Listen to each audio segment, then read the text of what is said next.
The ocean is often described as unexplored, but in its deepest places, it can feel almost unfinished.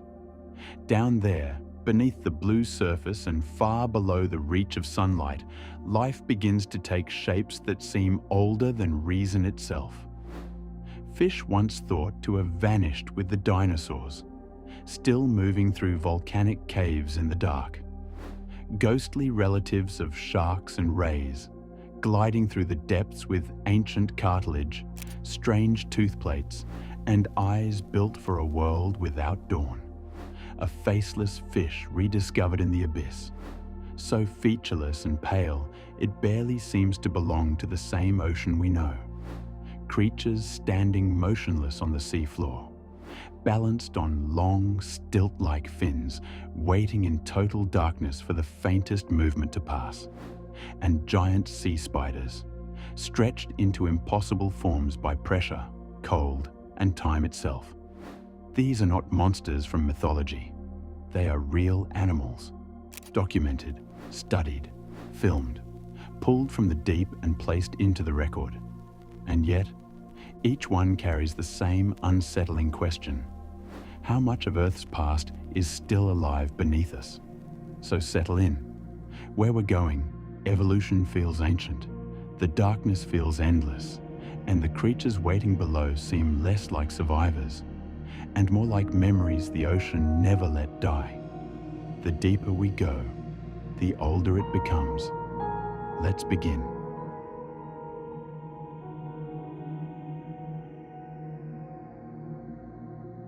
Somewhere far below the last blue shimmer of daylight, where the ocean stops looking like water and begins to feel like an endless black atmosphere, there are creatures that seem to have slipped through time without fully changing with it. They do not announce themselves with the sleek violence of a great white shark, or the enormous shadow of a whale, or the glowing lure of an anglerfish. They move more quietly than that. Slowly, almost dreamlike, with wide wing-like fins that lift them through the darkness, pale eyes that seem made for a world without sunrise, and faces so strange they appear less like modern animals than unfinished sketches from a forgotten age. They are called ghost sharks, but the name is only partly true. They are not ghosts, and they are not really sharks. At least not in the way most people imagine them.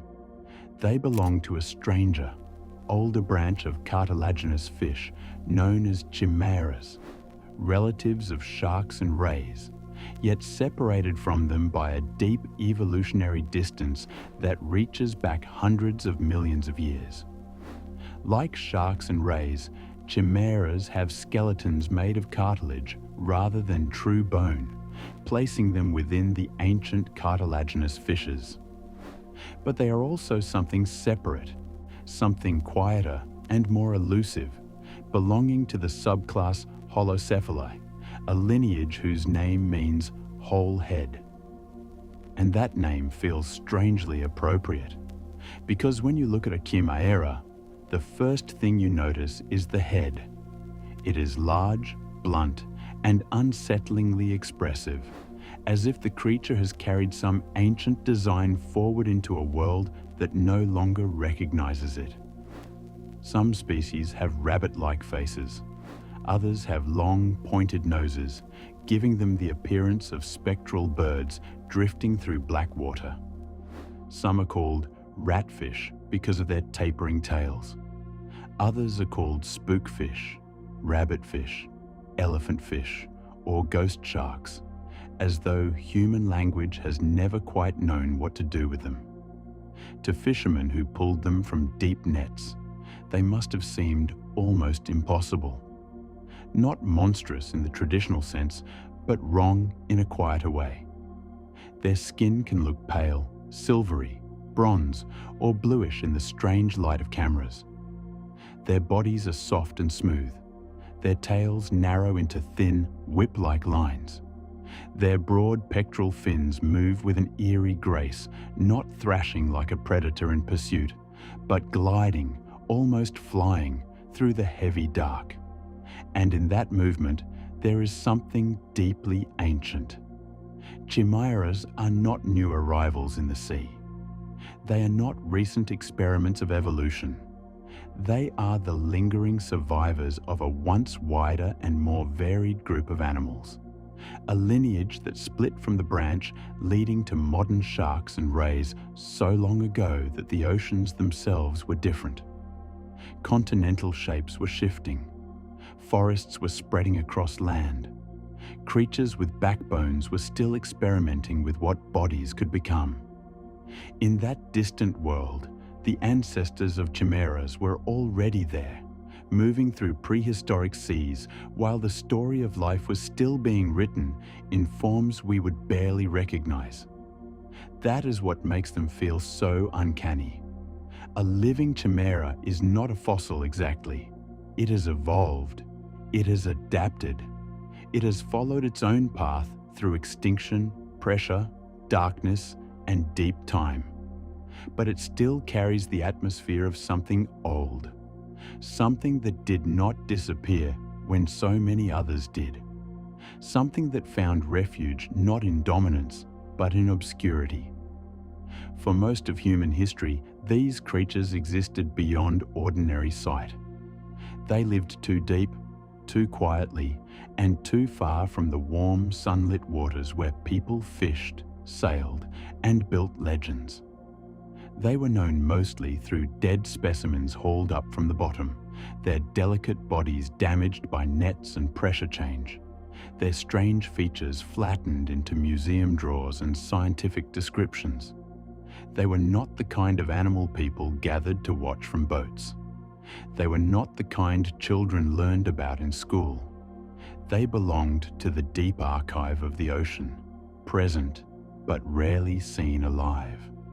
Then, slowly, modern cameras began descending into their world. Remotely operated vehicles, submersibles, and deep-sea survey equipment started entering places where human eyes had never lingered. And in the glow of artificial lights, ghost sharks began to appear as they truly were, not as ruined specimens on deck, but as living presences in the abyss. They emerged from the darkness with slow, curious movements, their eyes reflecting light, their fins spreading outward like wings, their bodies seeming to hover just above the seafloor. And this is where the chimera begins to feel less like a fish and more like a philosophical problem. It lives in an environment that humans experience almost entirely through machines. We need lights, cameras, pressure-resistant housings, metal arms, sonar, cables, ships, coordinates, and years of funding simply to glimpse what these animals experience as home. Our world ends where theirs begins. We call them strange because they appear at the edge of our knowledge. But to the chimera, it is we who are the brief visitors, noisy, bright, fragile, and unable to remain. Even the name chimera carries the sense of something assembled from parts that do not belong together.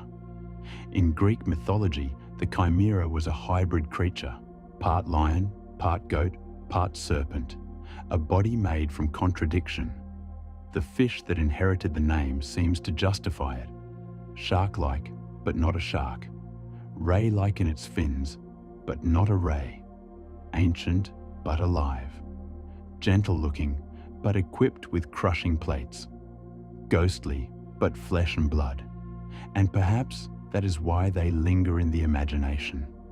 The deep sea is full of animals that look strange because they have adapted to conditions far beyond everyday human experience. But chimeras look strange in a different way. They do not simply look specialized, they look displaced, as though evolution took one path for the modern ocean, and they remained on another, traveling beside it in darkness. Scientists do not treat them as anomalies, of course. To science, they are remarkable but understandable animals shaped by ancestry, ecology, and adaptation. Their cartilaginous skeleton is not a haunting relic, but a defining trait of their broader group. Their tooth plates are not monstrous, but efficient feeding tools. Their sensory canals are not supernatural markings, but biological instruments refined for low-light habitats. Their ghostly appearance is not evidence of something outside nature, but the result of nature working under pressure, darkness, and time. And yet, even when every part is explained, the feeling remains.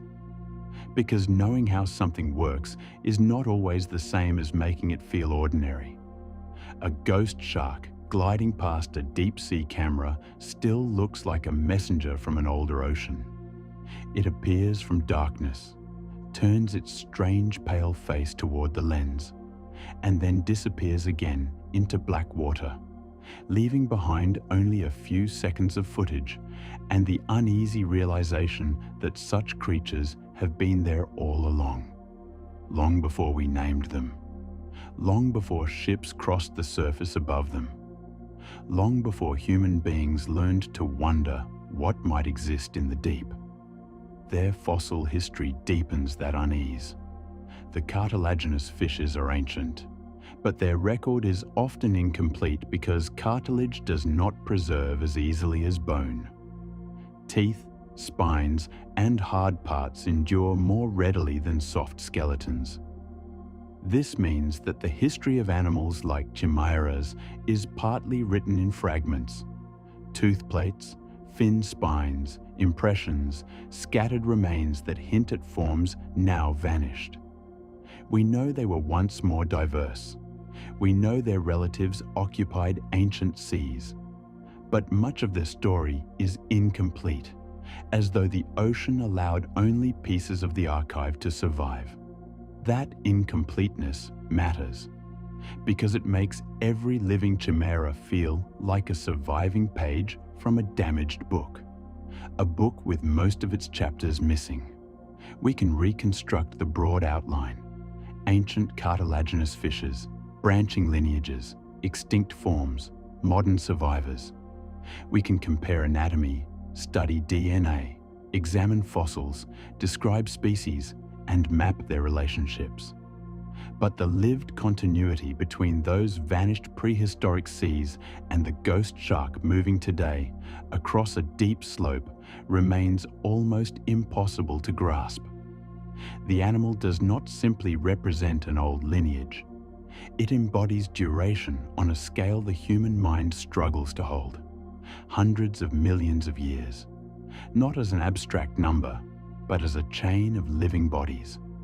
One generation after another, eggs laid in hidden places, young emerging into darkness, adults searching the seafloor, predators avoided, climate shifts endured, continents rearranged, ocean basins opened and closed.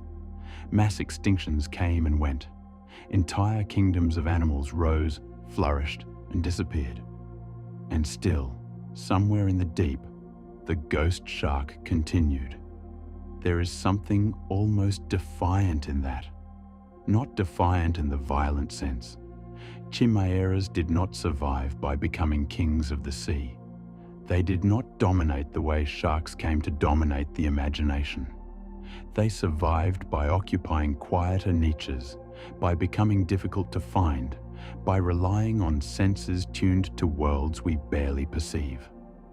Their survival is not a roar, it is a whisper. And maybe that whisper is why they feel connected to the dead. Not because they are dead themselves, but because they seem to move among what has vanished. They belong to a class of living things that remind us extinction is not always clean. The past does not simply disappear.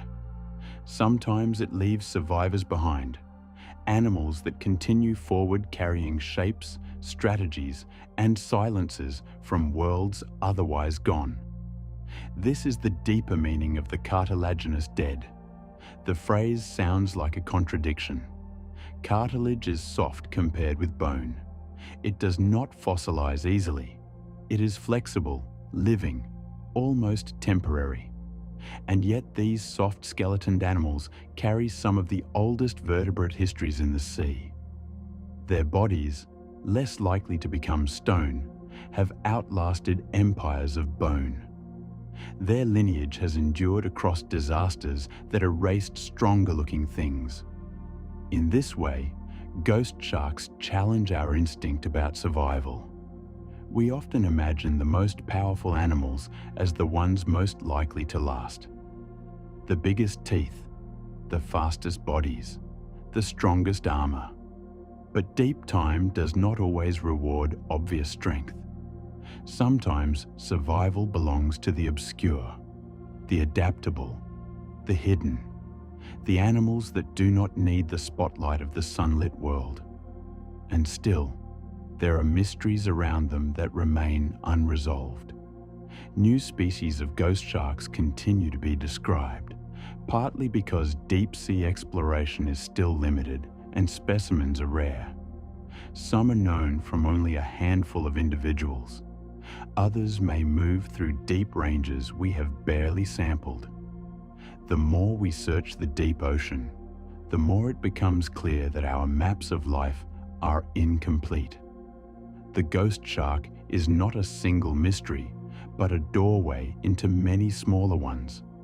Where they breed, how far they travel, how populations are connected, how vulnerable they are to fishing pressure, and how many forms remain unseen. There is also the question of how they experience the world. We can measure anatomy. We can describe sensory organs.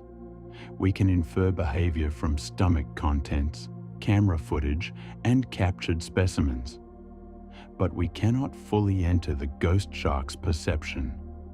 What does the deep sea feel like to an animal that senses electricity? What shape does prey take before it is visible? Does the seafloor appear as a map of pulses and pressure changes? Does a living body glow in the mind of a chimera before it is ever touched?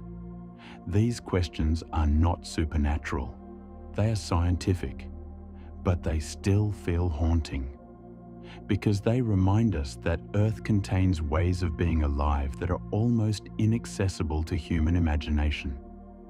We do not merely share the planet with other creatures. We share it with other realities, sensory worlds layered over our own, hidden not by distance alone, but by the limits of our bodies. A ghost shark does not live in darkness the way we imagine darkness. For us, darkness is absence. For it, darkness is home. And perhaps that is why the animal's appearance feels so unsettling when it enters our light. The glow from a submersible does not reveal an intruder from the deep. It reveals our intrusion into a realm that was already complete without us. The chimera passes before the camera not as evidence of horror, but as evidence of humility. We are seeing a neighbor from a world we cannot survive in, shaped by a history we can barely read. And maybe that whisper is why they feel connected to the dead. Not because they are dead themselves, but because they seem to move among what has vanished. They belong to a class of living things that remind us extinction is not always clean. The past does not simply disappear. Sometimes it leaves survivors behind, animals that continue forward carrying shapes, strategies, and silences from worlds otherwise gone. This is the deeper meaning of the cartilaginous dead. The phrase sounds like a contradiction. Cartilage is soft compared with bone. It does not fossilize easily. It is flexible, living, almost temporary. And yet these soft skeletoned animals carry some of the oldest vertebrate histories in the sea. Their bodies, less likely to become stone, have outlasted empires of bone. Their lineage has endured across disasters that erased stronger-looking things. In this way, ghost sharks challenge our instinct about survival. We often imagine the most powerful animals as the ones most likely to last. the biggest teeth, the fastest bodies, the strongest armor. But deep time does not always reward obvious strength. Sometimes survival belongs to the obscure, the adaptable, the hidden, the animals that do not need the spotlight of the sunlit world. And still, there are mysteries around them that remain unresolved. New species of ghost sharks continue to be described, partly because deep-sea exploration is still limited and specimens are rare. Some are known from only a handful of individuals. Others may move through deep ranges we have barely sampled. The more we search the deep ocean, the more it becomes clear that our maps of life are incomplete. The ghost shark is not a single mystery, but a doorway into many smaller ones. Where they breed, how far they travel, how populations are connected, how vulnerable they are to fishing pressure, and how many forms remain unseen. There is also the question of how they experience the world. We can measure anatomy. We can describe sensory organs. We can infer behavior from stomach contents, camera footage, and captured specimens. But we cannot fully enter the ghost shark's perception. What does the deep sea feel like to an animal that senses electricity? What shape does prey take before it is visible? Does the seafloor appear as a map of pulses and pressure changes? Does a living body glow in the mind of a chimera before it is ever touched? These questions are not supernatural. They are scientific, but they still feel haunting, because they remind us that Earth contains ways of being alive that are almost inaccessible to human imagination. We do not merely share the planet with other creatures. We share it with other realities, sensory worlds layered over our own, hidden not by distance alone, but by the limits of our bodies. A ghost shark does not live in darkness the way we imagine darkness. For us, darkness is absence. For it, darkness is home. And perhaps that is why the animal's appearance feels so unsettling when it enters our light. The glow from a submersible does not reveal an intruder from the deep. It reveals our intrusion into a realm that was already complete without us. The chimera passes before the camera not as evidence of horror, but as evidence of humility. We are seeing a neighbor from a world we cannot survive in, shaped by a history we can barely read.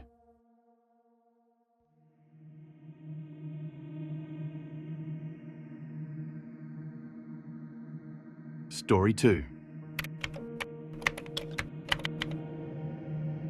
The Faceless Cusk Eel.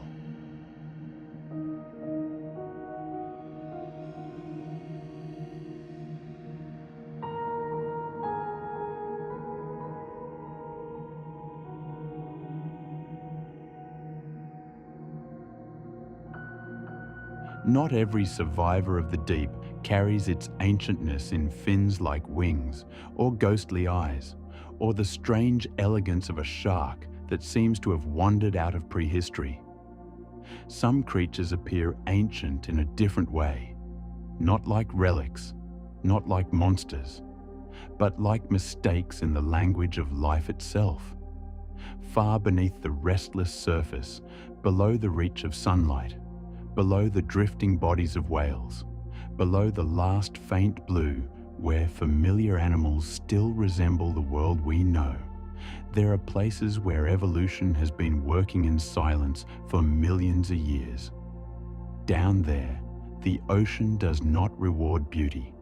It does not reward speed in the same way the surface does. It does not even reward a face, at least not in the way we understand one. And in that darkness, a pale, soft-bodied fish moves close to the seafloor with no visible eyes, no obvious expression, and a mouth hidden beneath its head. To the human eye, it seems unfinished. As if nature began shaping a fish, then abandoned the idea halfway through. This is the Faceless Cusk Eel, a creature so strange that when it rose again from the abyss in the 21st century, the modern world reacted as if something impossible had been recovered from the bottom of the sea. But the Faceless Cusk Eel was not new. That was part of what made it so unsettling. It had been seen before, long ago, during the earliest age of deep-sea exploration, when scientists were only beginning to realize that the ocean floor was not a dead wasteland after all. For more than a century, it seemed almost to vanish from the human record, lingering only in drawings, descriptions, and the quiet memory of old expeditions. Then, in 2017, during a modern abyssal survey off Eastern Australia, it appeared again. A pale body from a black world, a fish with no face. And suddenly, the question was not only what this creature was, the question was what kind of world had made it. To understand why the Faceless Cusk Eel feels so disturbing, we have to begin not with the animal itself, but with the region it comes from. The abyss is not simply deep water, it is a realm. At around 4,000 meters beneath the surface, the ocean has changed completely. The last trace of sunlight has disappeared far above. The temperature is near freezing. The pressure is hundreds of times greater than anything at sea level, pressing from every direction with a force that would crush ordinary machinery, collapse lungs, and turn the human body into something unrecognizable. The seafloor there is not usually dramatic in the way we imagine alien landscapes. Much of it is wide, soft, and dim beyond all dimness. Plains of sediment stretching out under eternal night. The bottom is covered in fine particles that have fallen slowly through the water column. Fragments of plankton, shells, waste, dead organisms, and microscopic dust from the upper ocean. Scientists call it marine snow, but there is something almost funereal about the term. It is the slow snowfall of everything that once lived above. In this world, food is rare, energy is precious, and survival belongs to animals that have made peace with scarcity. Some have become patient. Some have become transparent. Some have grown enormous mouths or delicate feelers or lights of their own. Others have reduced themselves, simplified themselves, folded away anything no longer needed. Eyes can become useless. Color can lose meaning. Speed can matter less than detection. A body can become soft, pale, and strange.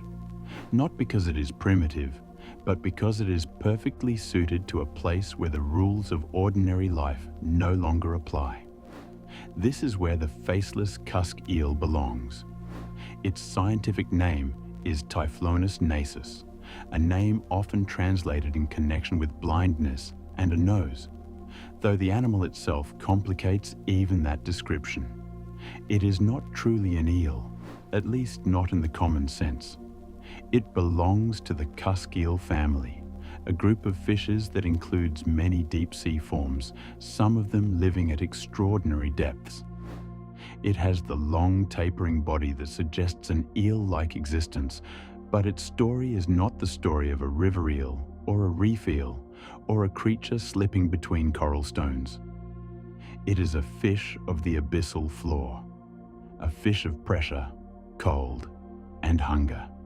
And when people call it faceless, they are responding to something immediate and almost instinctive. Most animals tell us where they are looking. Their faces orient them toward the world. Eyes, jaws, nostrils, expressions. Even in creatures far removed from us, we search for a front, a gaze, a point of intention. But the Faceless Cusk Eel denies that expectation. Its head appears smooth and blank. There are no obvious eyes staring outward. The mouth is not where we expect it to be. Instead, it is tucked underneath the head, facing downward toward the sediment. From the side, the animal can look less like a fish than a pale sealed form, as if its face has been erased. And yet, this is not absence. It is adaptation. The eyes are not truly gone in every sense.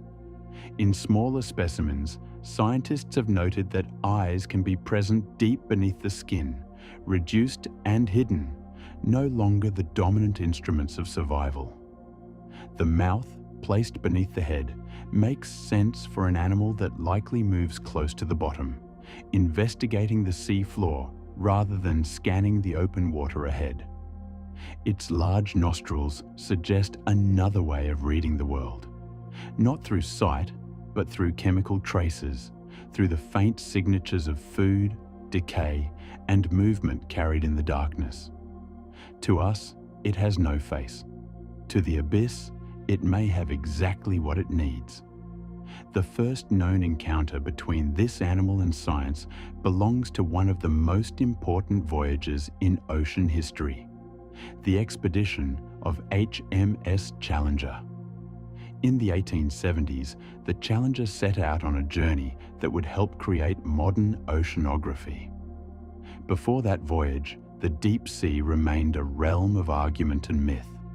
Some scientists believed the deepest ocean might be lifeless, too cold, too dark, too pressurized to support complex animals.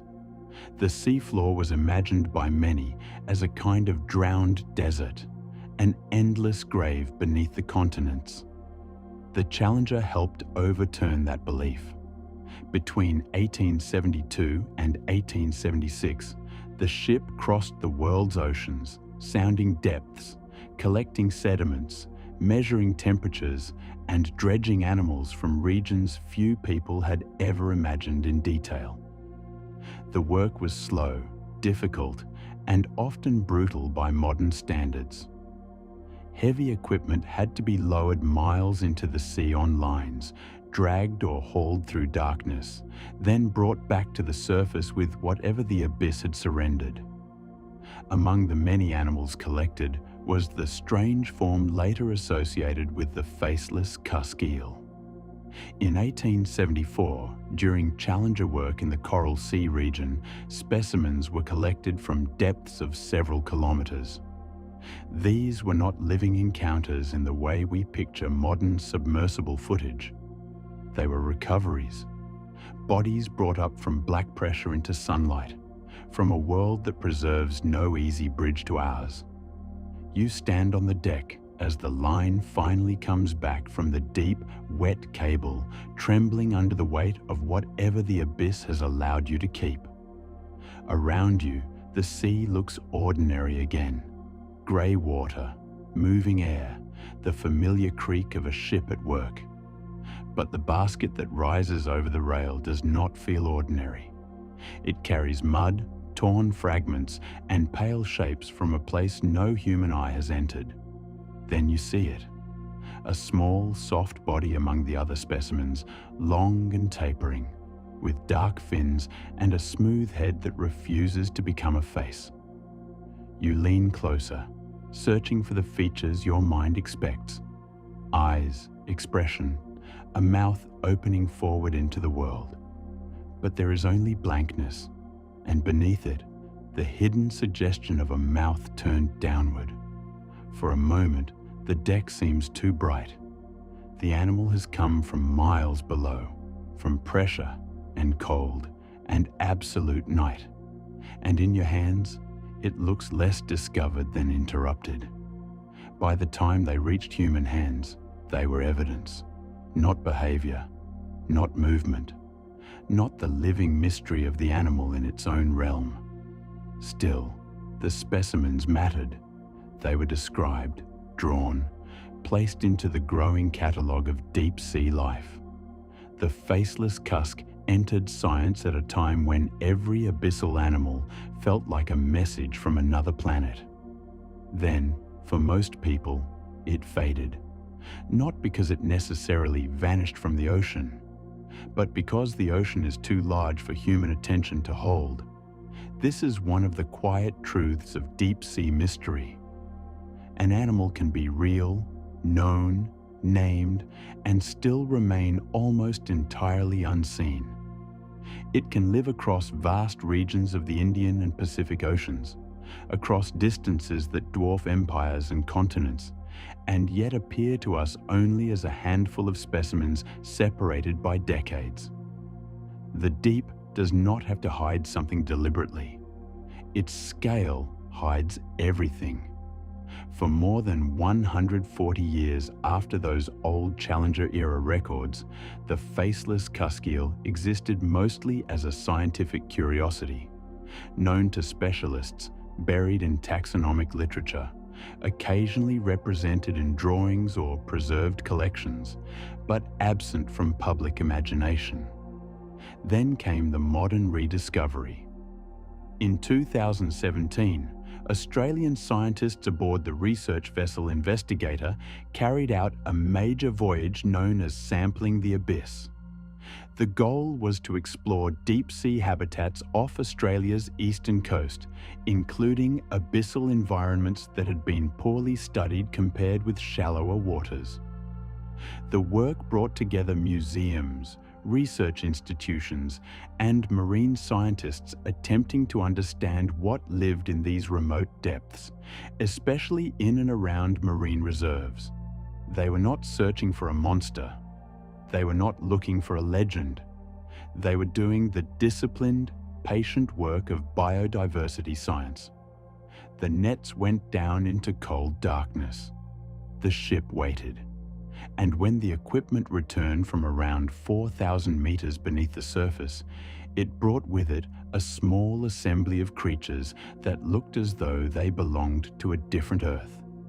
There were spiny red crustaceans, strange invertebrates, deep-sea fishes shaped by pressure and night, animals with delicate bodies and exaggerated features, life that had never needed to care how it would look under deck lights. And among them was a pale fish about the length of a human forearm, with dark fins, a tapering body, and what seemed to be no face at all.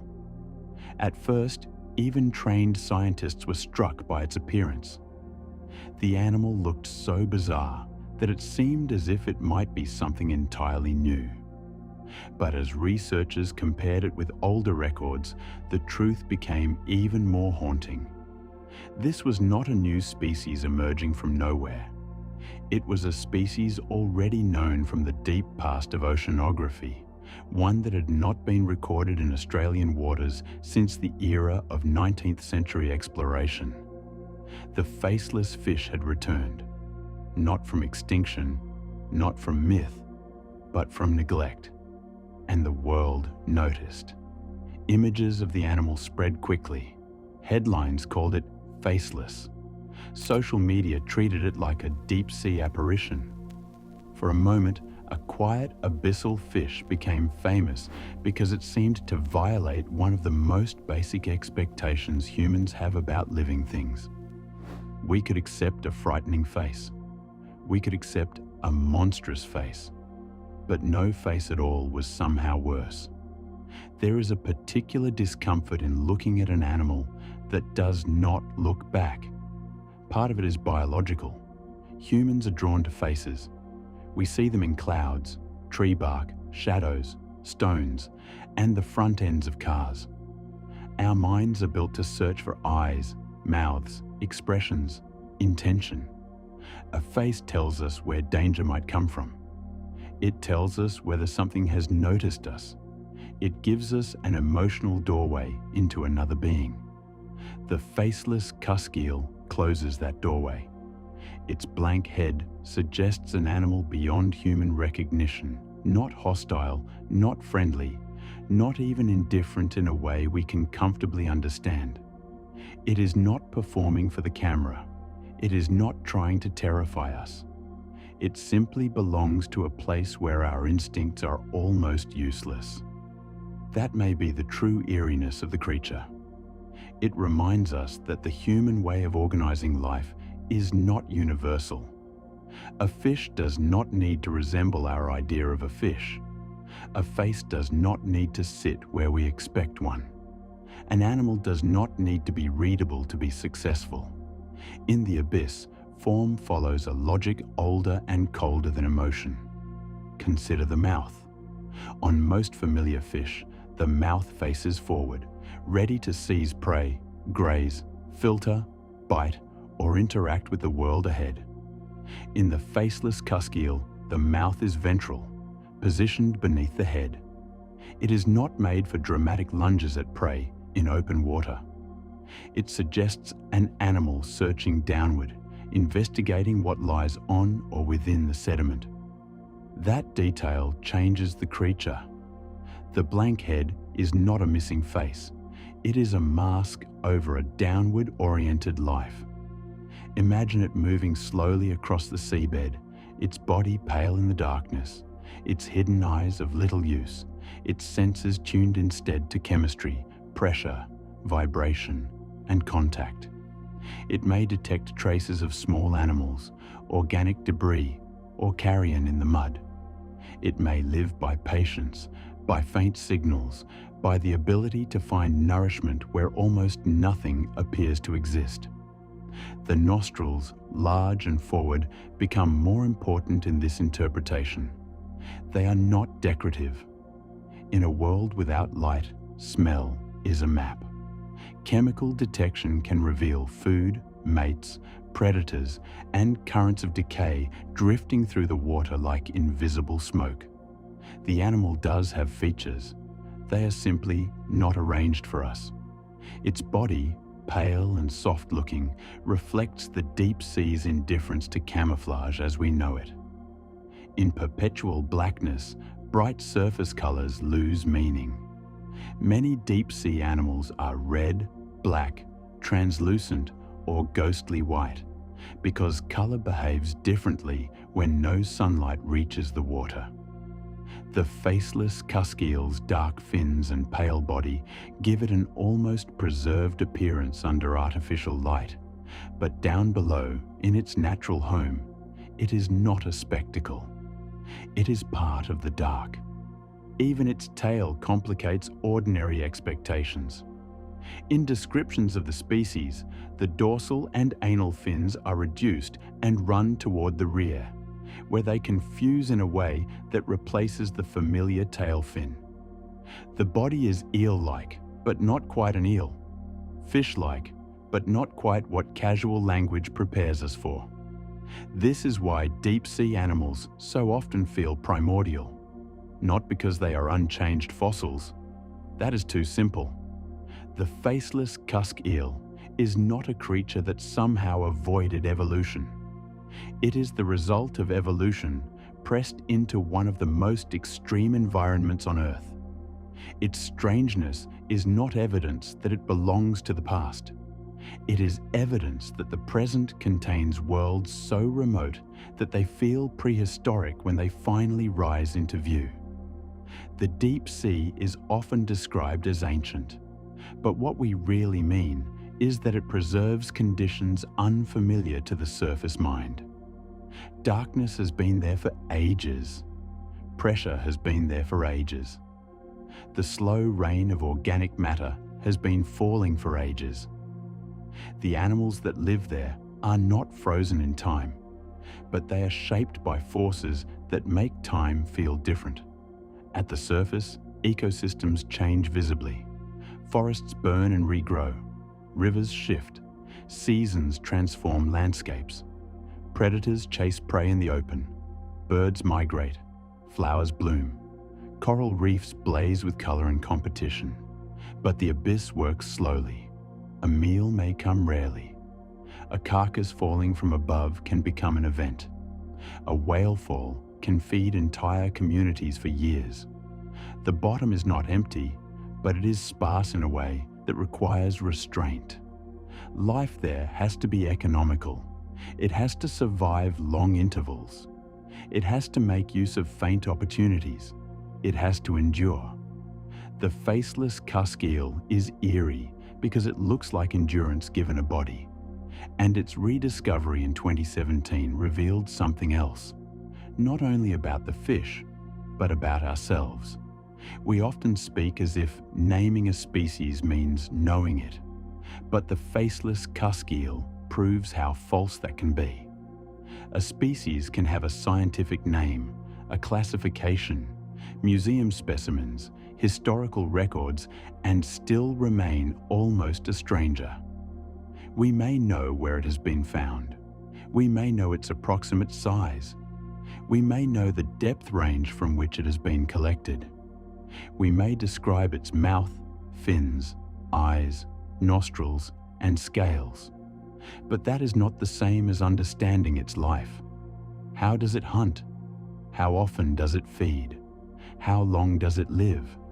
How does it find a mate across the enormous darkness of the abyss? What does the world feel like to an animal whose visible face has been reduced almost to nothing? These are not small questions. They are the difference between a specimen and a life. For much of deep-sea science, the challenge has always been that we meet animals in fragments. Nets and trawls bring bodies to the surface, but the journey itself can damage them. Pressure changes, temperature changes, soft tissues distort, colors shift, behaviors vanish completely. A creature that may move with grace in the abyss can look limp, monstrous, or broken under the lights of a ship.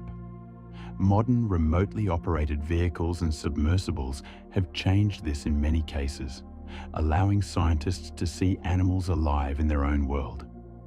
But even now, the deep is mostly unsurveyed.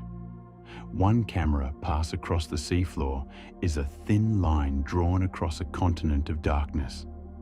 The faceless cusk eel may live widely, from parts of the Indian Ocean to the Pacific, including regions near Australia, Indonesia, Japan, Hawaii, and beyond. But wide distribution does not mean easy familiarity. At abyssal depths, even a widespread animal can remain rarely seen.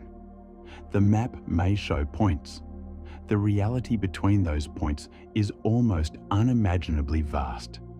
And in recent years, the story has continued. The faceless cusk eel has not remained only a rediscovered Australian oddity. Modern deep-sea exploration has recorded it again in other abyssal settings, including footage from deep waters of the Pacific. In 2025, a faceless cusk eel was observed at more than 5 kilometers deep during exploration near the Cook Islands, a reminder that the animal still moves through regions far beyond ordinary human reach. There is something powerful about that. The creature did not return because it had been waiting for us. It was always there. We were the ones who had been absent. The abyss does this again and again. It humbles the timeline of discovery. It shows us that rediscovery is often not an event in nature, but an event in human awareness. The animal continues. The ecosystem continues. The darkness continues. Then, for a moment, a net or camera breaks the boundary, and we behave as though the deep has produced a miracle. But to the faceless cusk eel, nothing miraculous has happened. It is simply alive. This is where the mystery becomes more philosophical than supernatural. There is no need to invent an impossible creature when the real one already unsettles us so deeply. No need to imagine that it came from another planet, or from a lost age, or from some hidden evolutionary experiment. Its existence is stranger because it is ordinary within its own world. It belongs. We do not. And yet, the human mind still drifts towards speculation. Could there be related forms we have never seen? Almost certainly. The deep sea remains underexplored, and cusk eels as a broader group include species that occupy some of the deepest fish habitats known. Some are rarely collected. Some may exist only in scattered records. Some may have behaviors we have never witnessed. The faceless cusk eel may not be an isolated oddity so much as one visible edge of a larger abyssal pattern. Fishes transformed by darkness until the familiar features of vertebrate life seem to dissolve.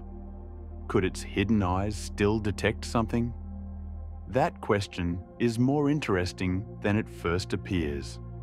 In the deep sea, even minimal light sensitivity may matter. Bioluminescence exists throughout the ocean's dark zones.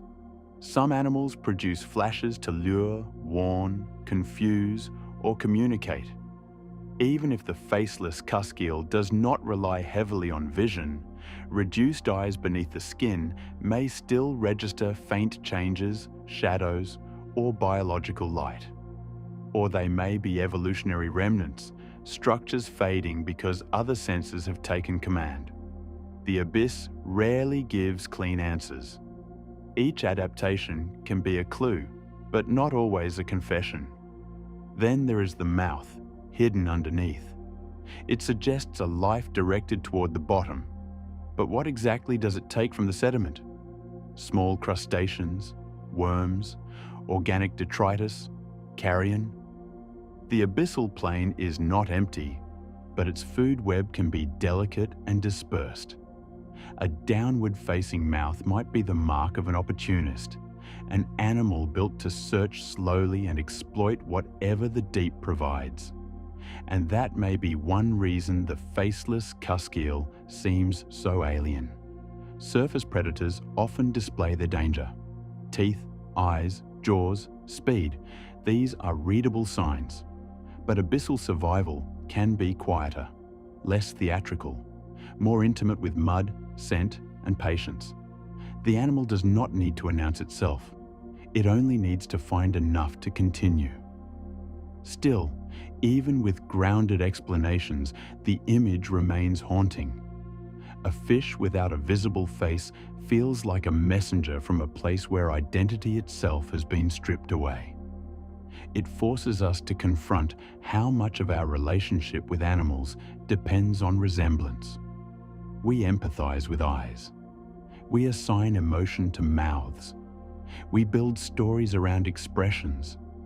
Remove those things, and life becomes harder for us to interpret. But perhaps that is the lesson. The faceless cusk eel is not lacking a face. We are lacking the senses to understand it. In its world, our eyes would be almost useless. Our lungs would collapse. Our bodies would fail. Our voices would not carry meaning. Our tools would groan under pressure. Even our imagination struggles, because the abyss is not merely far away. It is hostile to the very assumptions we use to picture reality. And yet the faceless cusk eel lives there, not as an invader, not as a visitor, as a native. Native to darkness, native to pressure, native to the slow graveyard snow of the upper sea, native to a world where the sun is only a distant engine feeding the fall of debris, never a thing seen directly. In that sense, the faceless cusk eel belongs to one of the greatest hidden kingdoms on Earth. Not a kingdom of ruins or treasure, but of ordinary organisms made extraordinary by distance. Animals that have adapted so completely to the deep that, when we finally see them, they seem to accuse us of having too narrow an idea of life. This is why its rediscovery resonated. It was not the largest deep-sea creature, not the most dangerous, not the oldest lineage in any simple way, but it had the power of an icon, a smooth, pale head, a hidden mouth, no visible eyes, a body lifted from 4 kilometers of darkness into the brief confusion of human attention.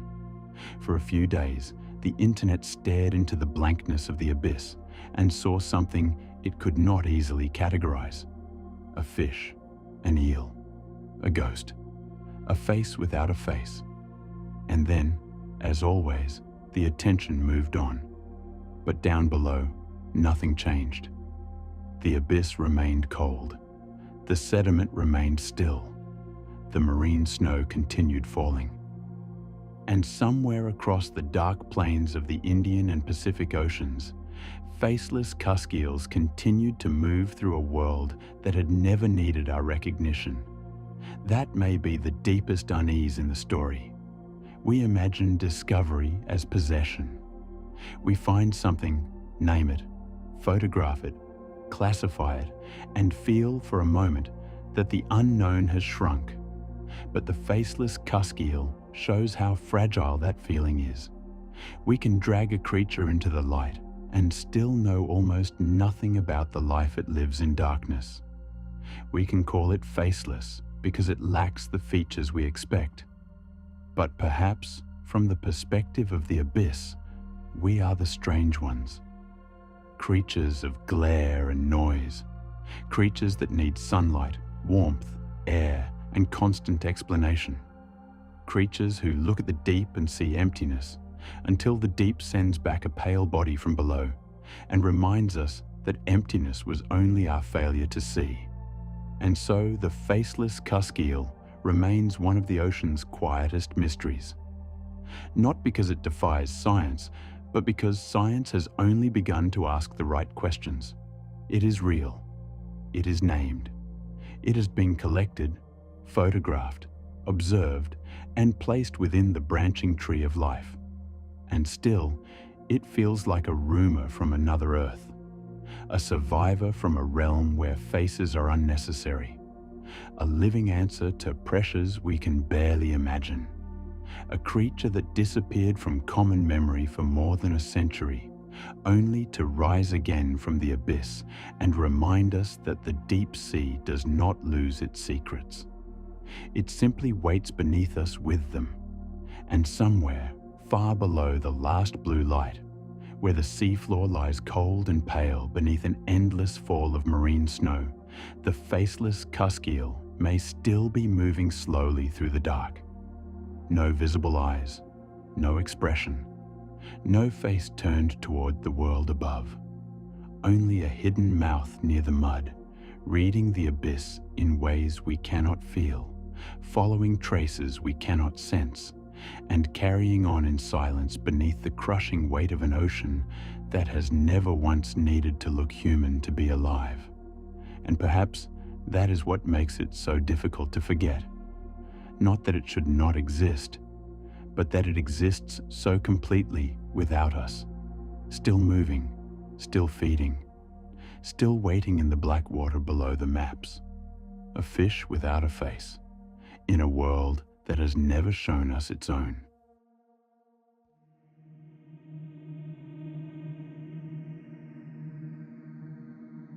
Story 3. Tripod fish and the stillness of the seafloor.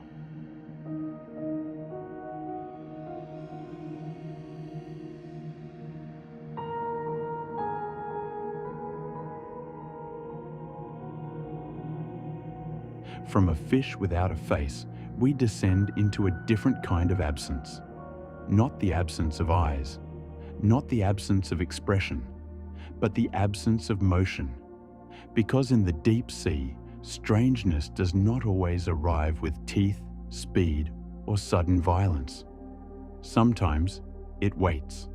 Sometimes it becomes so still that it seems less like an animal than a piece of the seafloor itself. A pale shape suspended above the mud, balanced on impossibly thin supports, holding its body in the dark as if time has almost stopped around it. After the faceless cusk eel, the mind expects movement near the bottom. A hidden mouth, a body slipping through sediment, a creature reading the abyss by touch, taste, pressure, and chemical traces. But the next mystery asks something quieter. What if survival in the deep is not about searching? What if the most effective hunter is the one that barely moves at all? Far below the reach of sunlight, where the ocean settles into cold black layers, there is a fish that appears to stand on the seafloor. Not rest, not crawl. Stand. Balanced on long, modified fin rays like delicate stilts, the tripod fish lifts itself above the mud and waits in darkness. its sensitive fins stretched outward, feeling for the faint movements of tiny animals drifting past. In a world where food is scarce, where every motion costs energy, where the water itself presses down with ancient weight, the tripod fish has taken one of the strangest paths evolution has ever carved through the deep sea. It has turned fins into supports. It has turned patience into a weapon. It has turned stillness into a way of life. The tripod fish belongs to a realm that feels less like the ocean we know and more like the underside of the planet's memory. It is found in deep waters, often along the continental slopes and abyssal plains, in places where the seafloor stretches outward in dim, sediment-covered expanses. There are no coral gardens glowing in tropical sunlight here. No bright reefs, no shifting bands of color, no visual abundance for the eye to follow. There is only darkness, cold water, fine mud, slow currents, and the endless fall of organic fragments from the world above. Scientists sometimes call it marine snow, but the phrase is almost too gentle. What falls into the deep is not winter. It is the remains of life.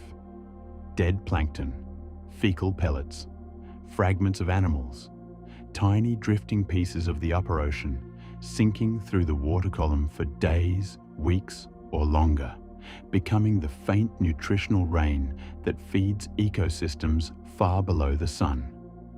Everything on the deep sea floor, unless it lives near chemical vents or seeps, must in some way reckon with that slow descent of matter.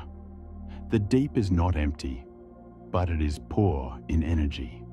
And because it is poor in energy, life there often becomes strange in ways that seem almost philosophical. Bodies grow soft because heavy armor costs too much.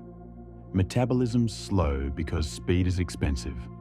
Eyes shrink, vanish, or become useless because there is little to see.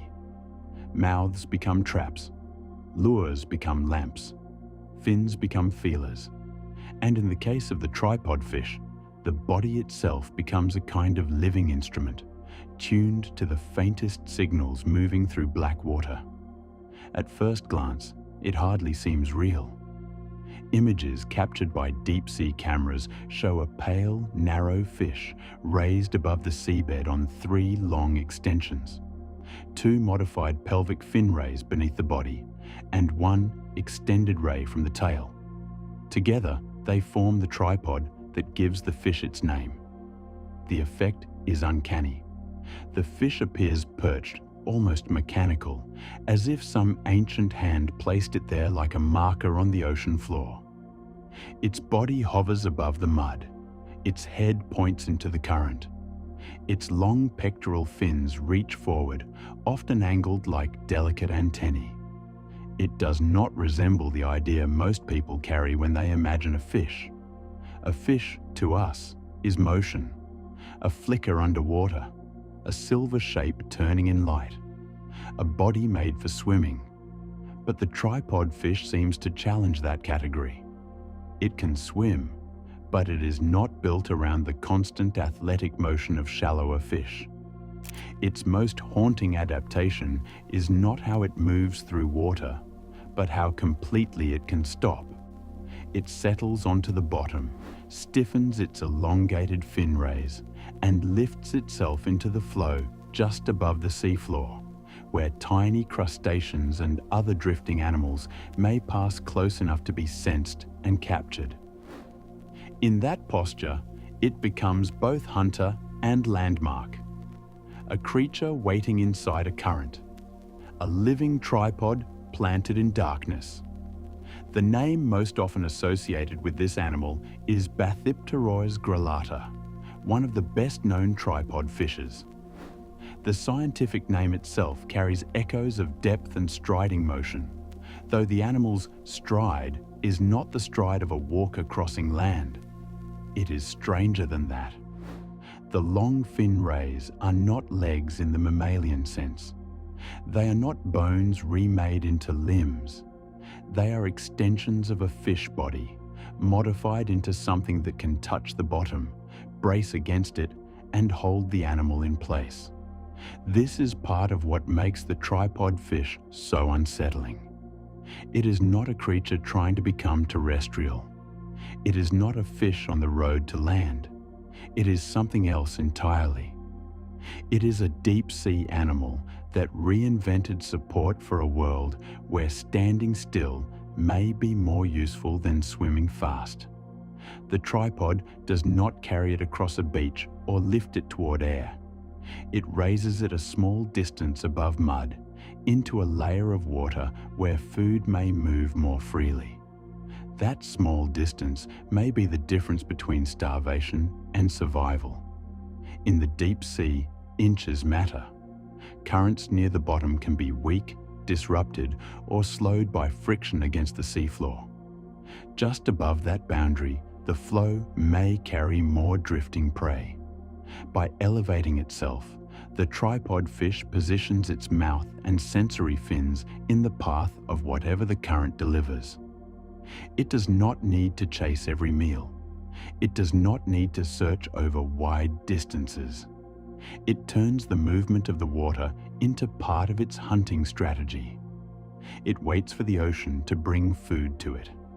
This patience can look almost eerie to human observers. Remotely operated vehicles have filmed tripod fish standing motionless under artificial light, pale and ghost-like in the beam. The seafloor around them may be scattered with burrows, tracks, sponge forms, brittle stars, or small crustaceans. But the fish itself seems almost frozen. Only the faint movement of fins, the slight shift of orientation, or the delicate response to passing particles reveals that it is alive. The stillness is not death. It is attention. That distinction may be the key to understanding the animal. To us, stillness often feels empty. It suggests absence, sleep, or surrender. But for the tripod fish, stillness may be a form of listening. Its pectoral fins, stretched outward and tipped with sensitive structures, can detect movements in the water.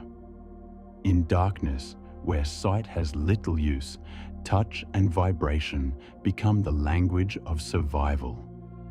A tiny animal drifting near the mouth, a disturbance in the current, a faint pressure change moving across the fin. These may be enough to trigger a feeding response. The tripod fish is not waiting blindly in the way we imagine blindness. It is waiting through senses we barely understand. That is one of the quiet horrors of deep sea life. The abyss is not silent to the animals that live there. It is not blank. It is filled with information, but the information is written in forms human bodies were not built to read. Pressure, flow, vibration, chemical traces, electric hints, the shape of turbulence, the brush of water against skin. A creature without useful eyes may still live in a world rich with signals, while we, shining our lamps from machines, remain the ones who are functionally blind. When an ROV approaches a tripod fish, the scene can feel like a meeting across evolutionary worlds. The machine descends from above, humming softly, lights cutting through black water. Particles drift through the beams like ash in a ruined cathedral. The seafloor appears slowly, first as a grey plain, then as a landscape of small shadows and faint textures. And there, almost impossibly, something stands. You are inside the machine only by extension, watching through its cold camera eye as the darkness parts in front of the lights. At first, the shape does not read as an animal. It is too still, too thin, too carefully balanced above the mud. You see a pale body suspended where a fish should be swimming, held upright by 3 impossible filaments touching the seafloor like delicate poles. The current moves around it, carrying tiny particles through the beam, but the creature barely shifts. Its long fins reach forward into the black, not as wings, not as arms, but as instruments feeling for a world you cannot feel. For a few seconds, your mind tries to make it into debris, a broken branch, a strange piece of seafloor architecture. Then the truth settles in. This is alive. It has been waiting here in the dark, standing where no fish should stand.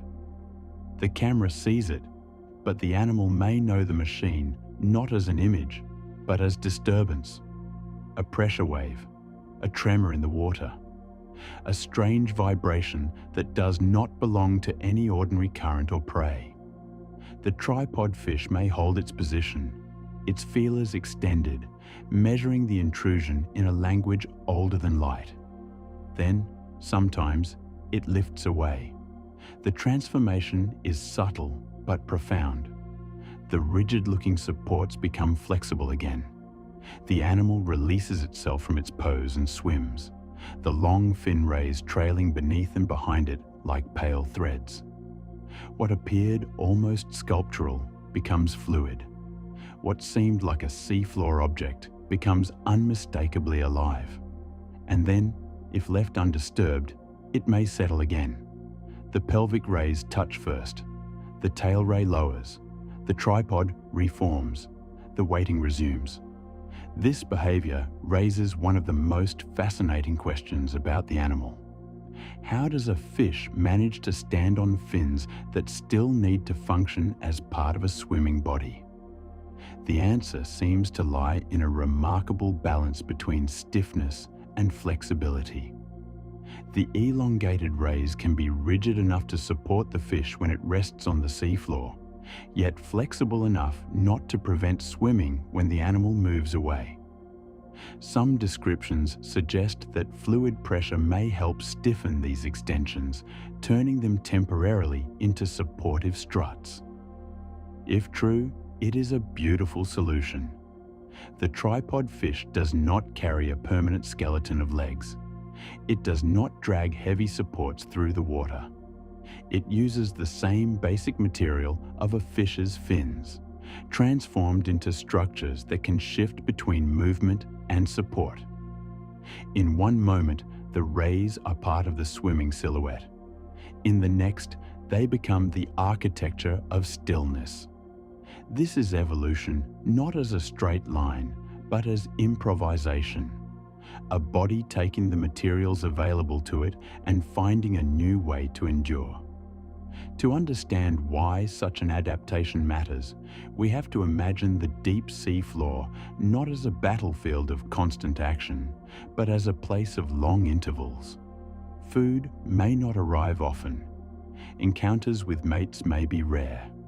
The landscape may change slowly, marked by sediment falls, animal tracks, or the occasional arrival of something large and dead from above. A whale fall, for example, can become an entire temporary ecosystem, feeding scavengers and microbes for years. But such events are unpredictable. Most life in the deep cannot depend on feasts. It must survive between them. The tripod fish's stillness may be part of that survival. Every unnecessary movement burns energy that may not be easily replaced. A chase that fails is costly. A search that finds nothing is dangerous.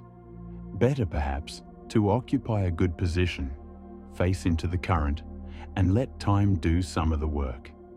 It is a strategy that feels almost alien to the surface world. Human beings are restless animals. We associate progress with motion. We search, pursue, explore, cross distances, and measure importance by activity. But on the abyssal seafloor, life suggests another truth. Sometimes endurance belongs to the creature that moves least. Sometimes the winner is not the fastest hunter, but the one that can wait longer than hunger itself. And there is something deeply primordial in that. The tripod fish does not terrify because it attacks. It unsettles because it appears to have accepted conditions we can barely imagine. total darkness, near freezing water, immense pressure, vast silence, the slow arrival of food from above.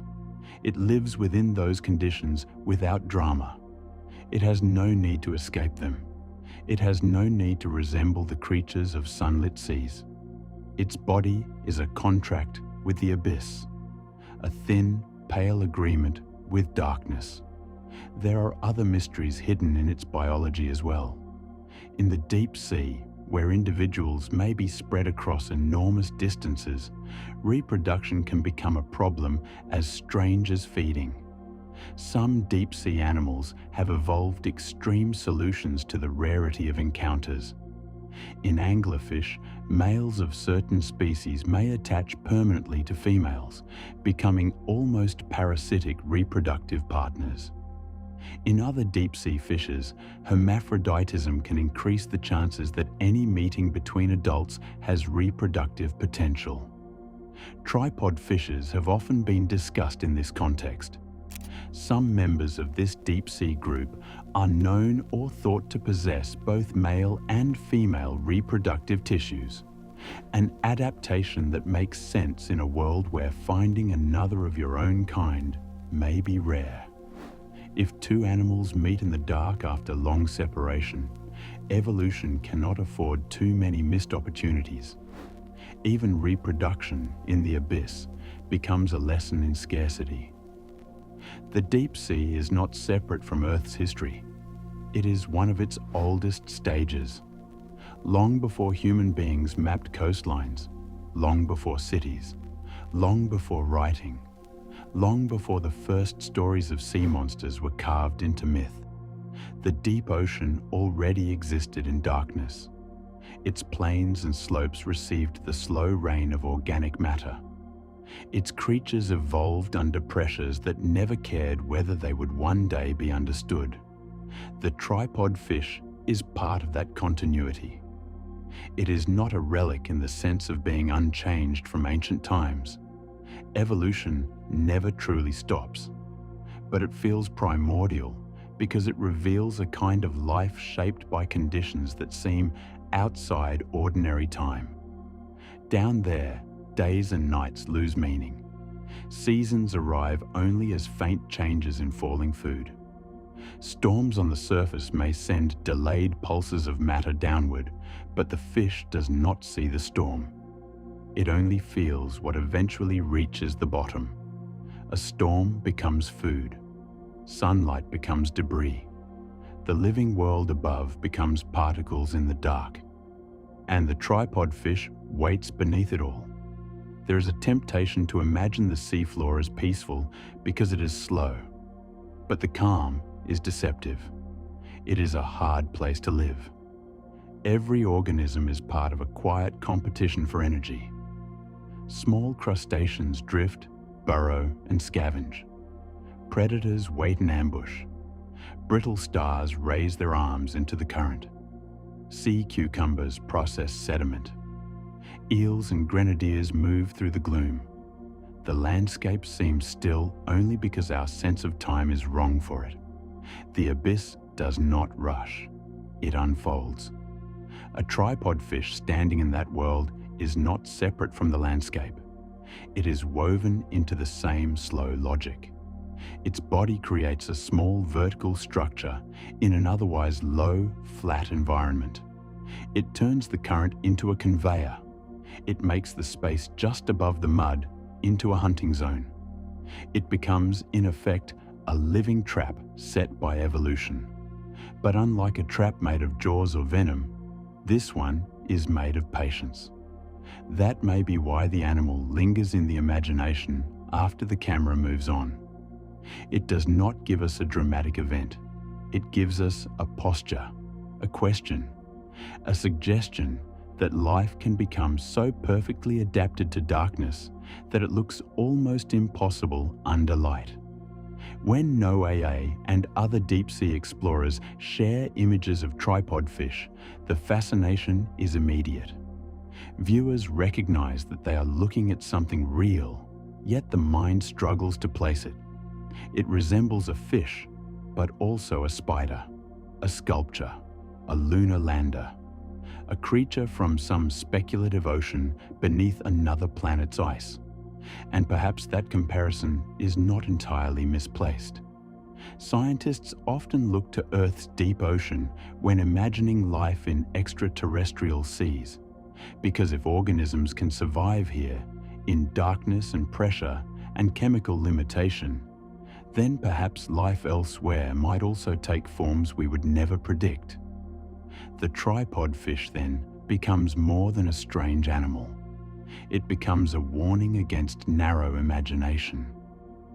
If life on our own planet can produce a fish that stands on modified fins in eternal darkness, sensing invisible prey with delicate feelers while balanced above abyssal mud, then how cautious should we be before declaring what life can or cannot become? How many body plans remain unseen? How many strategies exist beyond the surface vocabulary of speed, sight, and pursuit? The deep sea does not answer those questions quickly. It offers glimpses: a pale body in a beam of light, a long fin touching sediment, a mouth opening at the right instant, a motionless figure that was there long before the machine arrived and may remain long after it leaves. Yet the tripod fish also reminds us of a subtle truth about exploration. The most important discoveries are not always the ones that announce themselves. Sometimes there is no shipwreck, no ruin, no enormous predator, no violent encounter. Sometimes there is only an animal doing exactly what it evolved to do, in a place we almost never see. The mystery is not that it breaks the laws of nature. It is that nature's laws, under different conditions, can produce something so far from our expectations. That is the quiet awe of the abyss. Not impossibility, adaptation, not magic, a body shaped by darkness until it appears magical. And still, even with scientific explanations, the tripod fish keeps something of its mystery. We can describe the fin rays, we can explain the posture, we can understand the benefit of facing into currents and waiting for prey. We can place the animal into taxonomy, ecology, and evolutionary theory. But description is not the same as experience. To see it standing in the deep is to feel, for a moment, how incomplete our sense of the living world really is. Because the tripod fish does not merely live in the deep sea, it belongs to it in a way we do not. Our presence there is brief, expensive, technological, and fragile. We descend in metal spheres, robotic vehicles, pressure-resistant housings, and cables that connect us back to the surface. We bring lights because we cannot see. We bring cameras because we cannot stay. We bring names because we need to organize what overwhelms us. The tripod fish brings nothing. It is already home. It stands where we can only visit. And perhaps that is why it feels so ancient. Not because it is unchanged, but because it is complete within a world that excludes us. It does not need the surface. It does not need sunlight. It does not need speed in the way we admire it. It has solved a deep problem in a deep place, and the solution looks like a riddle. A fish that stands, a hunter that waits, a body that becomes part of the seafloor without surrendering its life.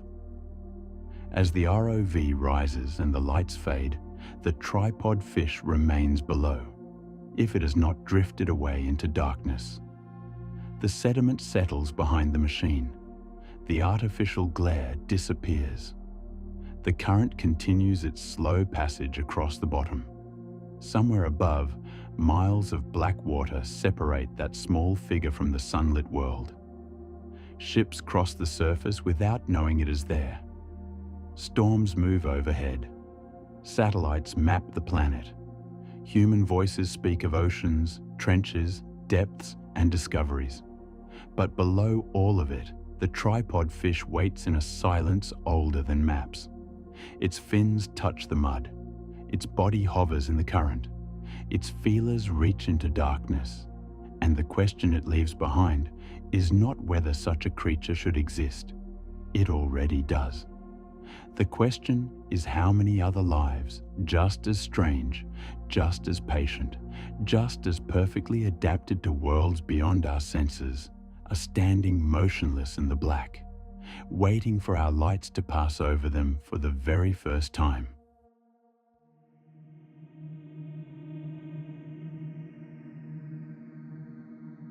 Story 4. Giant sea spiders and the arthropods of the abyss.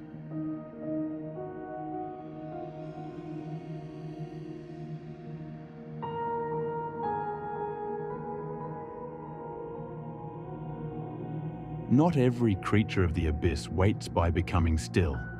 Some seem to have taken a different path entirely. Where the tripod fish turns patience into architecture, standing on the seafloor like a living instrument tuned to the faintest movement, another kind of animal moves through the deep with a stranger design. One that feels less like a fish, less like a predator, and more like a fragment of some much older blueprint that was never meant to survive into the modern world. At first, the name almost sounds unreal. Sea spiders.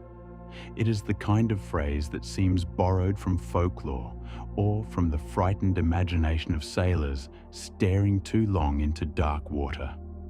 But sea spiders are real. They are not true spiders in the familiar sense, not the creatures that spin webs in corners or move silently across stone walls. They belong to an ancient and peculiar group of marine arthropods known as pycnogonids, animals so unusual that even their basic anatomy can feel like a riddle. Most are small. Some are delicate, almost fragile, creeping slowly among corals, sponges, hydroids, and sea anemones. They appear at first like a set of legs with barely enough body to hold them together, as if nature took the idea of an arthropod and removed everything unnecessary. But in the deep sea, the idea becomes stranger. There, in the cold, black pressure of the abyss, some sea spiders grow to unsettling proportions. Their legs can stretch outward into a span approaching 3 feet, turning a creature that might otherwise fit unnoticed among tide pool life into something that looks like it belongs in a dream of the Carboniferous world, when arthropods ruled swamps and forests in forms far larger than anything we expect to see today. And the more closely scientists look at them, the more impossible they seem. Their bodies are so reduced that many of their organs extend into their legs. Parts of the digestive system branch outward through the limbs. The reproductive organs do the same. They have no specialized lungs, no gills in the way we might expect. In many species, oxygen simply passes across the surface of the body, absorbed through thin cuticle and distributed through a body plan so spare and strange that it seems almost unfinished. They are animals made of reach, long legs, a narrow body, a probing mouth, a design stretched thin across the darkness. And when a remotely operated vehicle finds one walking across the deep sea floor, moving slowly through falling marine snow, the effect is not the shock of a monster lunging from the abyss. It is quieter than that, more disturbing. You are inside the ROV's vision now, descending through a darkness so complete that the lights seem less like illumination and more like a small wound opened in the black. The seafloor appears slowly beneath you, pale sediment drifting in and out of focus. At first, there is only texture, soft mud, scattered sponge forms, particles falling like ash. Then something thin crosses the edge of the beam, a leg, then another. The camera steadies. The shape resolves itself piece by piece, not as a fish, not as a crab, but as a long jointed geometry walking calmly through the abyss. Its body is almost too small to make sense of the span around it. The legs lift and settle with slow precision, touching the seafloor as if testing a world that has never expected an audience. Nothing rushes. Nothing reacts. The creature simply continues forward, carrying its strange design through the only world it has ever known. And for a moment, the machine, the scientists, and the surface far above all feel very far away. It is the realization that the deep does not only preserve alien forms, it enlarges them, it distorts them. It takes familiar shapes from the upper world and rebuilds them according to rules that feel older than fear. To understand why sea spiders feel so primordial, we have to return to the arthropod body itself. Arthropods are among the most successful animals Earth has ever produced. Insects, crabs, shrimps, spiders, scorpions, centipedes, trilobites long vanished from the fossil record. All belong to this greater legacy of segmented bodies, jointed limbs, and hardened outer skeletons. Long before mammals appeared, long before birds, long before flowering plants filled the continents, arthropods were already experimenting with form. Some crawled over ancient seabeds. Some swam through Cambrian waters with bladed appendages and compound eyes. Some became predators. Others became scavengers, filter feeders, parasites, or quiet grazers. Their design was endlessly adaptable. Add limbs, modify limbs, harden armor, extend antennae, shape a claw, a mouthpart, a paddle, a walking leg. The history of arthropods is, in many ways, the history of life, discovering how many things a body segment can become. Sea spiders seem to belong to this ancient tradition while also standing strangely apart from it. Their place in the arthropod family tree has been debated for generations. Some features link them to chelicerates, the larger group that includes spiders, scorpions, horseshoe crabs, and mites. But pycnogonids have always been difficult to place cleanly. Their bodies are too strange. Their development, their mouthparts, their reproductive structures, and their extreme reduction all make them feel like a side corridor in evolution, a lineage that split away and continued quietly, mostly unnoticed, in the sea. They are often overlooked because they do not dominate the way crabs or lobsters do. They do not fill beaches in great numbers. They do not appear in nets as prized catches. They do not command cultural attention like giant squid or sharks. But the deep ocean has a way of elevating overlooked things. Down there, the sea spider becomes a symbol of a deeper mystery. Not just what survives in the abyss, but what kinds of ancient body plans are still being tested there, far from the surface world that thinks it understands the limits of life. Imagine the seafloor thousands of feet below the waves. There is no sunlight, no green plant life, no day or night. Only a slow accumulation of particles drifting down from above. Dead plankton, fragments of shells, bits of organic debris, the remains of creatures that once swam in brighter water. This constant fall is called marine snow, and in the abyss, it becomes the faint weather of a sunless world. Across this dim landscape, sponges anchor themselves like pale towers. Sea cucumbers move with slow, patient hunger. Brittle stars fold and unfold their arms. Isopods and amphipods scavenge in silence. Somewhere nearby, a tripod fish may be standing motionless, balancing on its long fins, waiting for a current to bring food within reach. And then, through the edge of the ROV lights, a shape appears. At first, it is only a geometry. Long, thin legs. Too many lines. a body so small in comparison that the brain struggles to read the animal correctly. It moves slowly, almost weightlessly, lifting one limb after another through the cold water, as though walking in reduced gravity. Its legs touch the sediment lightly. Its body hangs at the center like a knot. There is no face in the ordinary sense, no expressive eyes, no mouth opening in a dramatic snarl.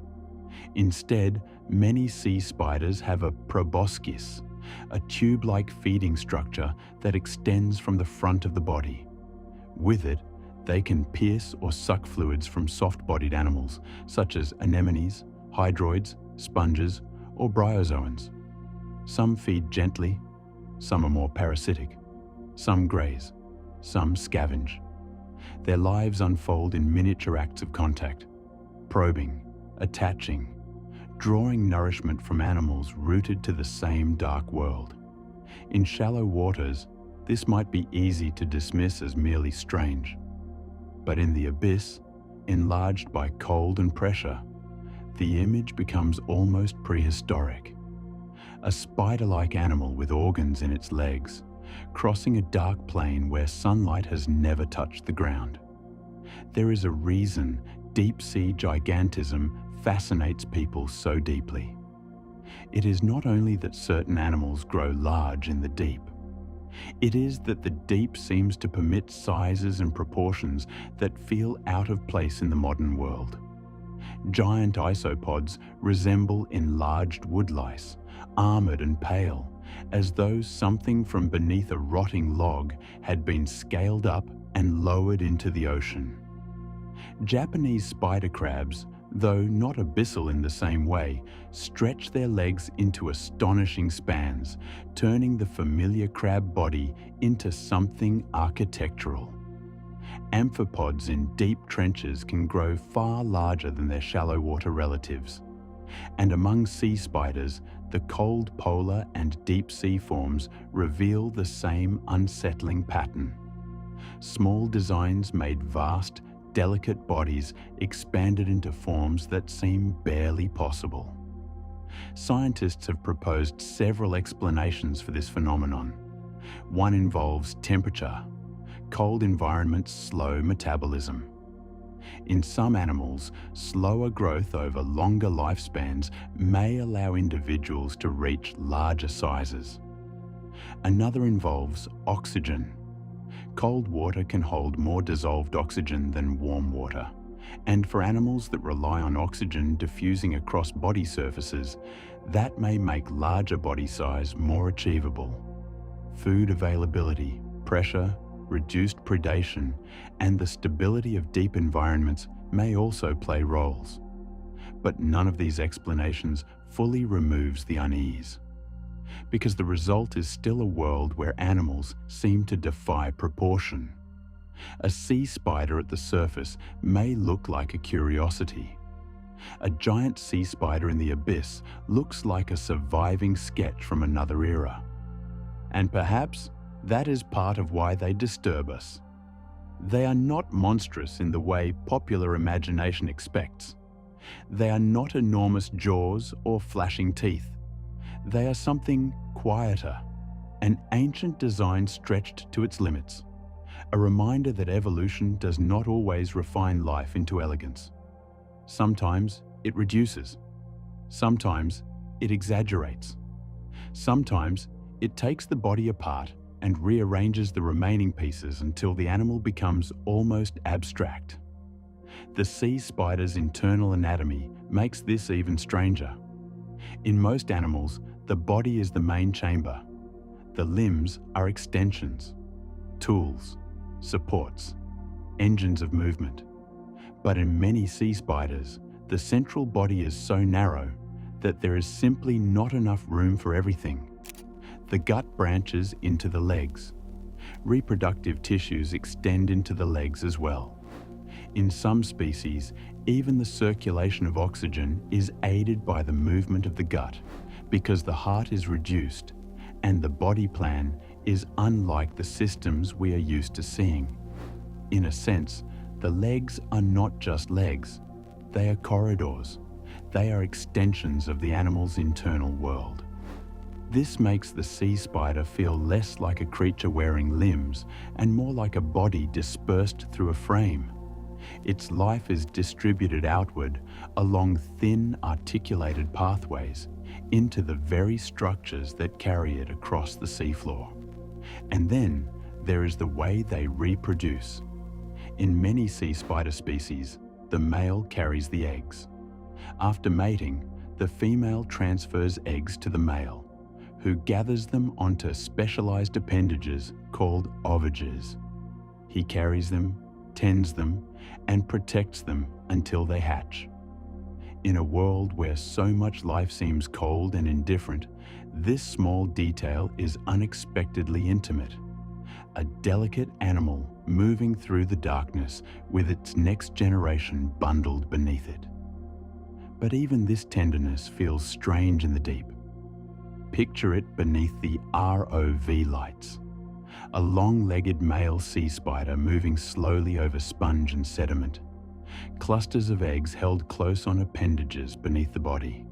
Each one a future life waiting in the cold. No nest, no warmth, no sunlight. Only the silent mechanics of survival unfolding under crushing pressure. It is easy to forget that these creatures are not relics in the sense of being unchanged fossils. They are living animals, still evolving, still adapting, still responding to the demands of their environment. But they carry an atmosphere of deep time because their design feels so far removed from the animals we know best. They are not built for speed. They are not built for spectacle.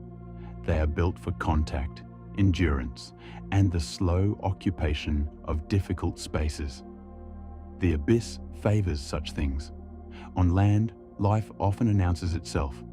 Birds call, insects swarm, leaves move in wind, predators chase prey across open ground. But the abyss is different. There, energy is scarce, movement is expensive. Many animals wait, others drift. Some grow slowly for years in near-freezing water. The rhythm of life is stretched until it almost disappears. In that rhythm, the sea spider belongs. Its long legs allow it to move across delicate habitats without sinking deeply into soft sediment. Its reduced body lowers the cost of maintaining mass. Its strange internal organization allows it to survive despite its narrow frame. Its feeding habits link it to sessile animals that already know how to endure the dark. Yet to human eyes, it looks wrong. Not evil, not aggressive. Wrong in a deeper, older way. As if the ocean has remembered a form we forgot. The mystery deepens when we consider how widely sea spiders are distributed. They are found in oceans around the world, from shallow coastal waters to the deep sea, from tropical regions to polar habitats. In Antarctica, sea spiders are especially famous for their large size, part of a broader pattern in which many polar marine invertebrates grow unusually large. The Southern Ocean, with its cold, oxygen-rich waters and isolated evolutionary history, has become a kind of natural archive of strange marine forms. There, beneath ice shelves and drifting sea ice, giant sea spiders move among sponges and cold water communities in a world that seems almost lunar. Their bodies, sometimes pale and spindly, blend into the ghostly terrain. Around them live giant isopods, sea stars, worms, and glass sponges, forming ecosystems that appear fragile but may be older and more stable than many surface habitats. The Antarctic sea spider is not a monster hiding in myth. It is a real animal in a real ecosystem. But the feeling it creates is close to myth, because Antarctica itself already feels like a threshold. A continent at the end of the world, sealed in ice, surrounded by violent seas, hiding ecosystems beneath shelves where human presence is rare and brief. To imagine giant sea spiders walking there, slowly, beneath the ice, is to feel that the planet still contains rooms we have not entered. The abyss is full of such rooms. Some are hydrothermal vent fields where black smokers pour mineral-rich water into the dark and entire communities survive on chemical energy from Earth's interior. Some are whale falls, where the body of a dead whale becomes an island of food for decades, attracting scavengers, worms, crabs, and microbes in stages of slow consumption.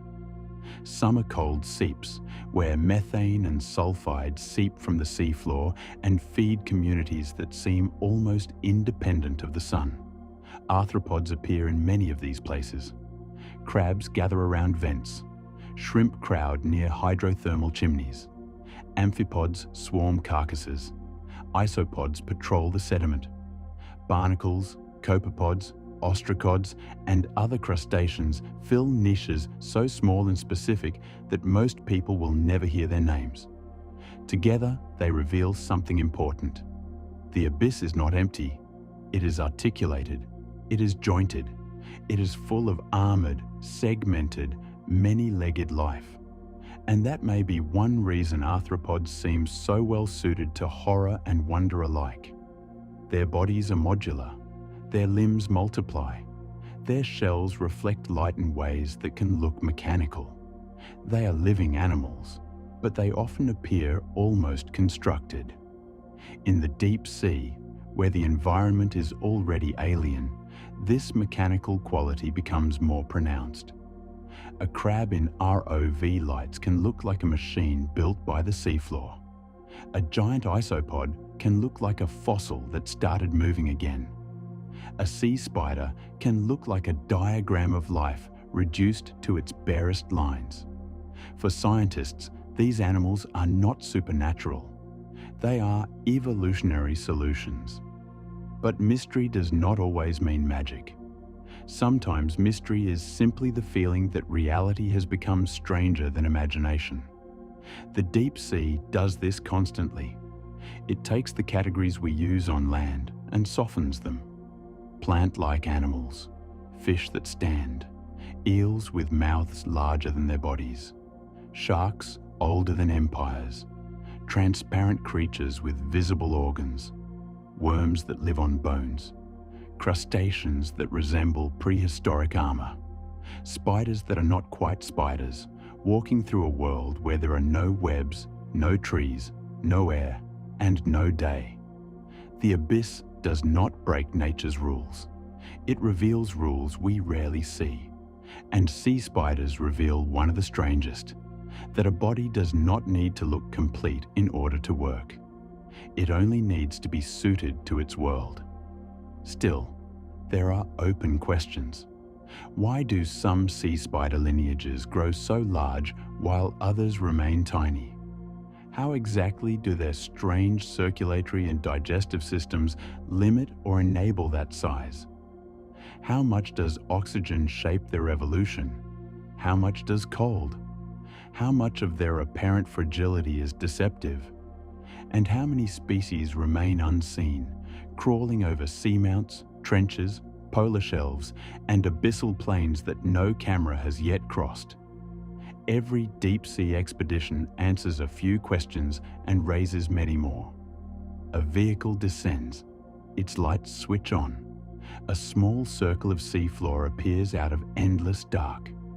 For a few minutes, the world below is translated into human vision. Then the machine moves on, and darkness folds back over the landscape. How many sea spiders vanish again when the lights pass? How many giant forms remain just beyond the edge of the beam? It is tempting, of course, to imagine something larger. A sea spider with a span greater than any recorded. A pale arthropod moving over a trench wall. A form seen only once in grainy footage, dismissed as perspective, shadow, or debris. The deep sea invites these thoughts not because science is weak, but because the unknown is genuinely vast. Most of the seafloor has never been observed directly. Many deep habitats are known from brief glimpses. A new species can still appear in a sample tray like a message from another planet. Mainstream science would say there is no reason to invent monsters when the real animals are already extraordinary. And that is true. But the fringe imagination lingers at the edges for a reason. Because the ocean has repeatedly humbled certainty. Creatures once known only from fragments or legends have become biological fact. The giant squid moved from sailor stories into camera footage. The Coelacanth returned from presumed extinction. Hydrothermal vent ecosystems overturned assumptions about sunlight and life. Each discovery did not prove every legend true, but it did prove something more unsettling: that our sense of what is possible is often too small. Sea spiders do not need to be exaggerated to be haunting. They already carry the essential ingredients of the abyssal mystery: ancient lineage, distorted form, hidden organs, polar gigantism, slow movement. A body so alien it challenges the way we define an animal. And when seen in the black water, they seem to ask a question that is difficult to answer. What else has the deep taken from the familiar world and remade in its own image? If a spider can become a nearly 3-foot span of living lines, if a woodlouse-like scavenger can become a giant armored isopod, if a fish can stand on the seafloor like a tripod, then perhaps the abyss is not merely a place where strange creatures live. Perhaps it is a workshop, a cold, silent workshop where evolution keeps returning to old designs, stretching them, thinning them, armoring them, enlarging them, and sending them out into the dark to see what will survive. This is what makes the arthropods of the abyss so unnerving. They are not visitors from another world. They are Earth's own inventions. They belong here more deeply than we do. Their ancestors were moving through ancient seas when the land was still being prepared for forests, when the first vertebrates were only beginning their long experiment, when the planet itself wore a different face. And they are still here. Jointed limbs pressing into sediment, armored bodies moving under pressure, long legs stepping carefully across the dark. Somewhere far below, where the water is cold enough to slow time, a giant sea spider may be walking over the seabed at this very moment.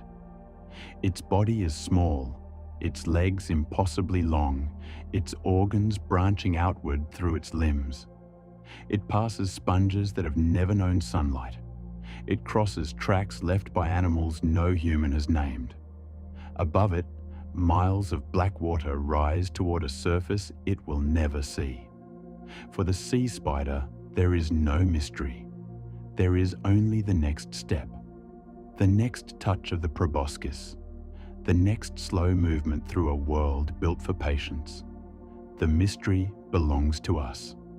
Because when our machines descend, when our lights finally reach that silent floor, we are not discovering monsters in the usual sense.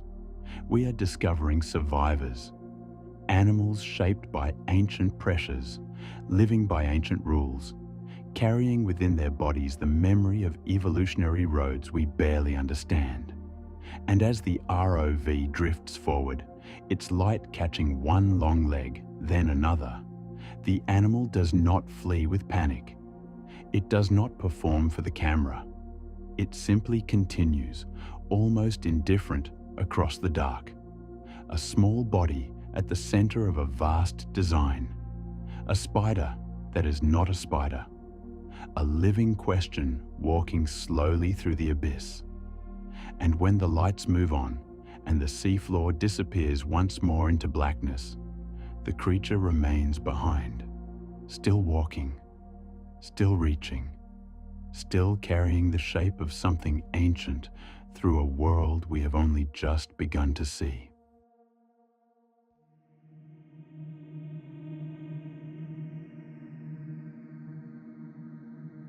Story 5. The Coelacanth and the Return of a Lost Age.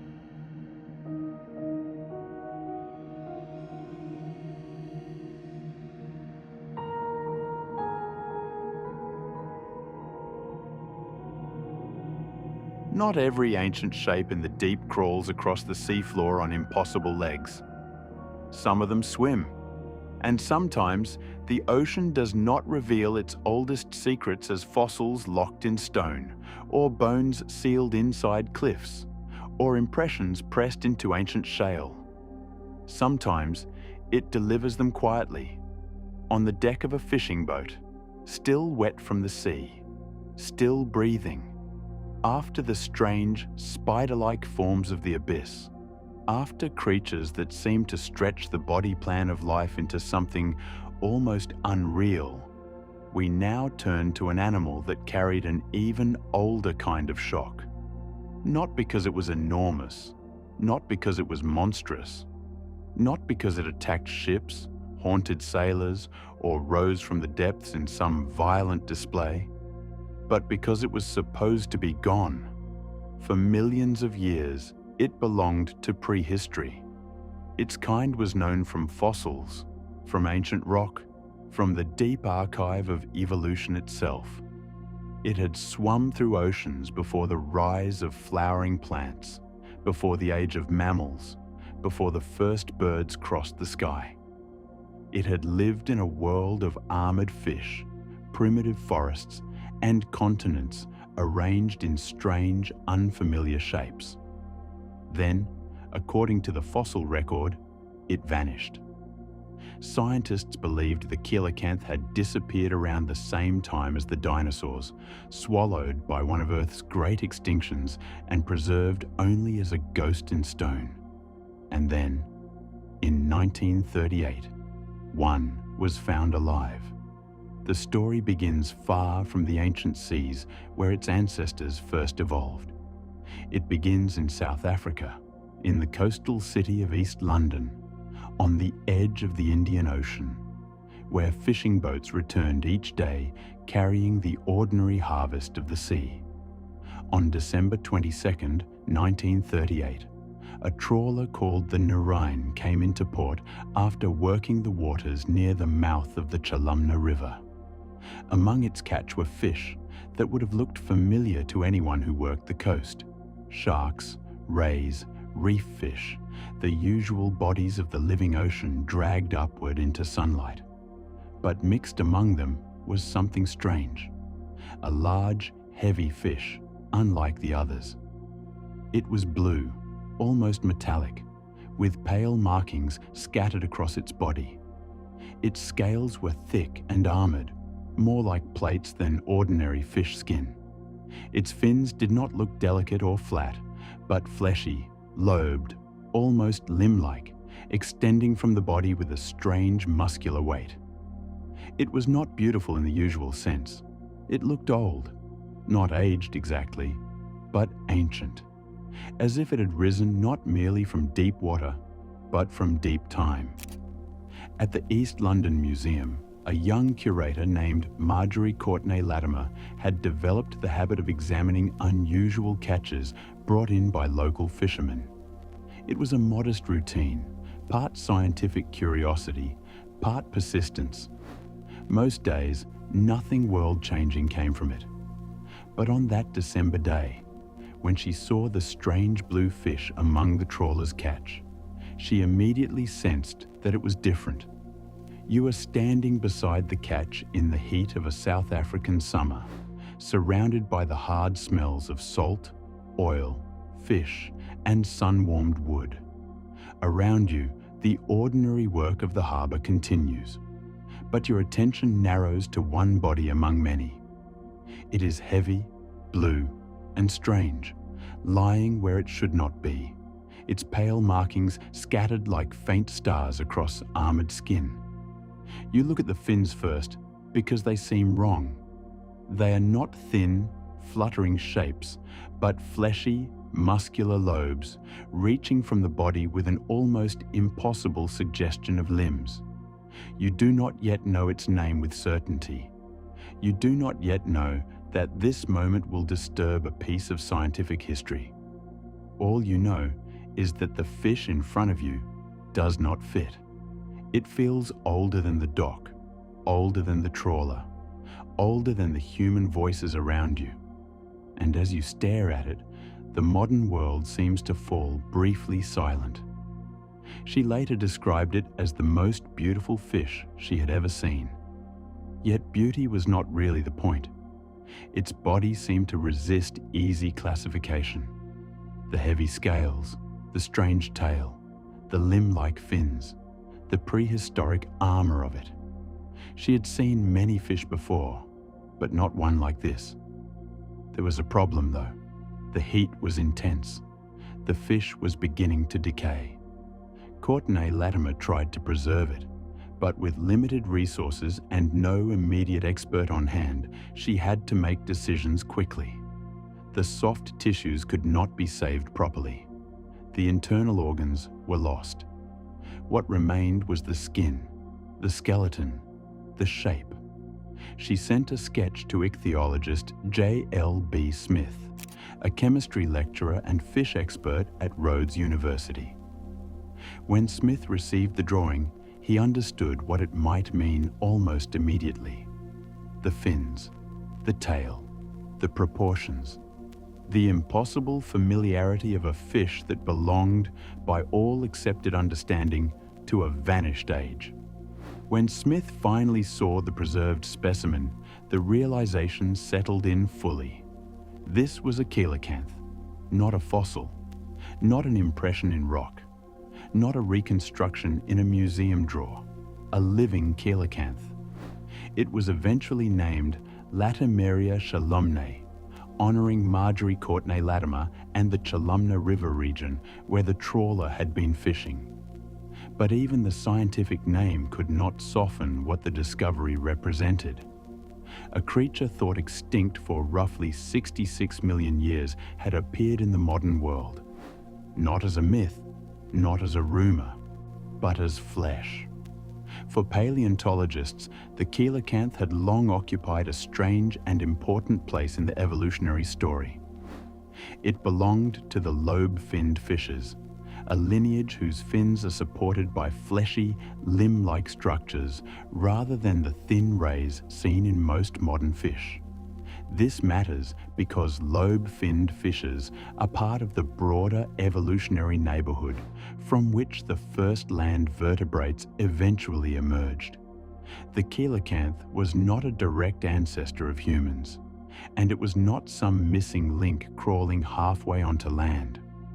That would be too simple, too clean. But it was related to a lineage that once stood near one of the greatest transitions in the history of life, the movement from water to land. To look at its fins was to see a faint echo of that turning point. Not legs, not arms, but something suggestive, something that hinted at an ancient experiment in anatomy, a body plan from a time when evolution was testing shapes that would one day help vertebrates step out of the water and into air. This is why the coelacanth became more than a fish. It became a symbol, a living survivor from an age that was supposed to be unreachable, a reminder that the fossil record, for all its power, is incomplete, and a warning that extinction, as seen through stone, is not always the same as extinction in the living world. Before 1938, the coelacanth existed mainly as a fossil story. Its remains had been found in ancient rocks across the world, showing that its relatives were once widespread. It had appeared in seas hundreds of millions of years ago, survived through immense planetary changes, and then seemed to vanish from the record near the end of the Cretaceous period. That disappearance made sense. The end Cretaceous extinction was catastrophic. The same event that erased the non-avian dinosaurs also transformed marine ecosystems. Giant reptiles vanished from the seas. Ammonites disappeared. Entire food webs collapsed and reorganized. If the coelacanth disappeared there too, it would not have seemed surprising. Many ancient lineages did, but the 1938 specimen revealed something stranger. The coelacanth had not vanished. It had simply slipped out of view.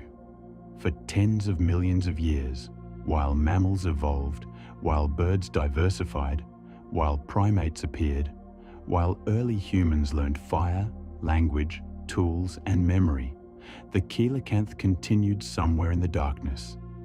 It moved through deep reefs and volcanic slopes. It sheltered in caves. It hunted in dim water. Generation after generation, it survived beneath the edge of human awareness. And no one knew. The unsettling part is not merely that one species survived. It is that it survived in a world we believed we had already described. The ocean had hidden it in plain sight. For years after the first discovery, the coelacanth remained almost spectral. One specimen had been found, but where had it come from? Was it a lone survivor? Was there a population? Had the trawler dragged it from some unknown pocket of the Indian Ocean, or was it a wanderer from a distant refuge? J.L.B. Smith became obsessed with finding another. He distributed notices, offered rewards, and urged fishermen across the Western Indian Ocean to watch for the strange blue fish.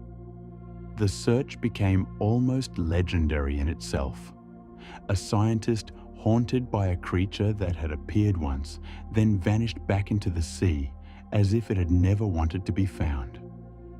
Years passed. Then, in 1952, another coelacanth was caught near the Comoros Islands between Madagascar and the coast of Africa. For Smith, it was confirmation. The 1938 fish had not been an impossible accident. There were more.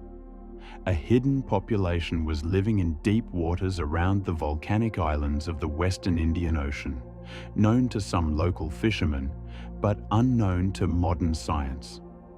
That detail matters. The coelacanth was not truly hidden from everyone.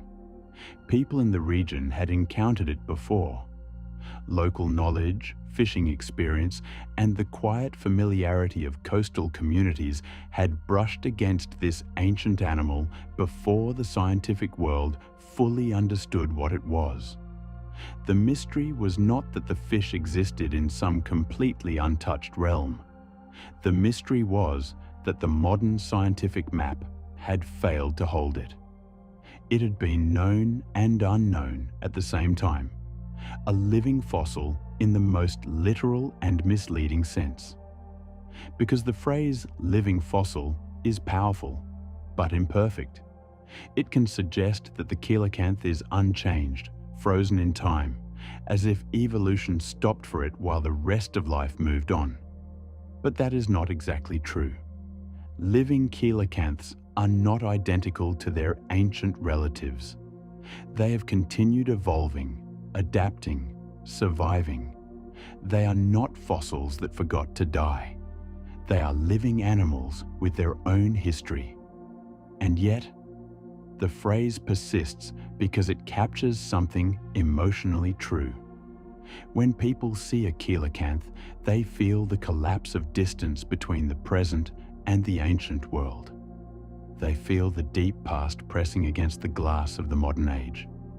The body of the fish seems to carry memory in its bones, as if the ocean has preserved not just a species, but an atmosphere, a remnant, a witness, a shape from before us.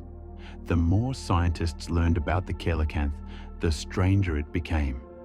It is a deep water fish, often associated with steep volcanic slopes, submarine caves, and dim habitats where daylight fades into blue darkness. During the day, coelacanths may shelter in caves, sometimes in groups, hovering in cold, shadowed water. At night, they drift out to feed, moving with a slow, deliberate grace. Their movement is one of their most haunting features. Coelacanths do not swim like ordinary fish. Their paired fins move in a strange alternating rhythm, almost like walking limbs. The left pectoral fin moves with the right pelvic fin, and then the opposite pair follows, creating a motion that seems eerily familiar. It is not walking, not truly, but it resembles the idea of walking, a ghost of a movement that evolution would one day carry onto land.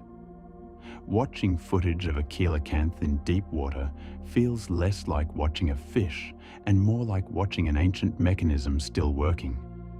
The body hangs nearly motionless, suspended in darkness. The fins rotate slowly. The tail shifts. The fish tilts nose down, sometimes even drifting into a headstand posture as it searches for prey. There is no urgency, no panic, no frantic energy. It moves like something that has survived by refusing to hurry. Its body is built for a cold, slow world. Its metabolism is low. Its growth is slow. Its life history appears stretched across decades. Modern studies have suggested that coelacanths may live for close to a century, mature late, and carry their young for an extraordinarily long time.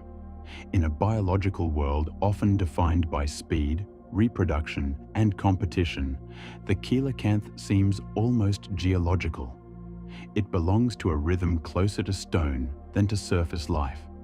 This slowness adds to the unease, because extinction is usually imagined as dramatic.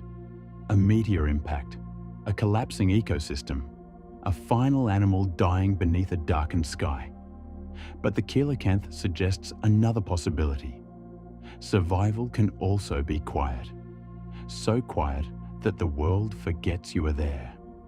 For millions of years, this fish may have endured in narrow bands of suitable habitat, too deep for casual observation, too rare to be commonly caught, too unremarked upon by the machinery of empire and science, until one body was pulled into daylight at the right moment.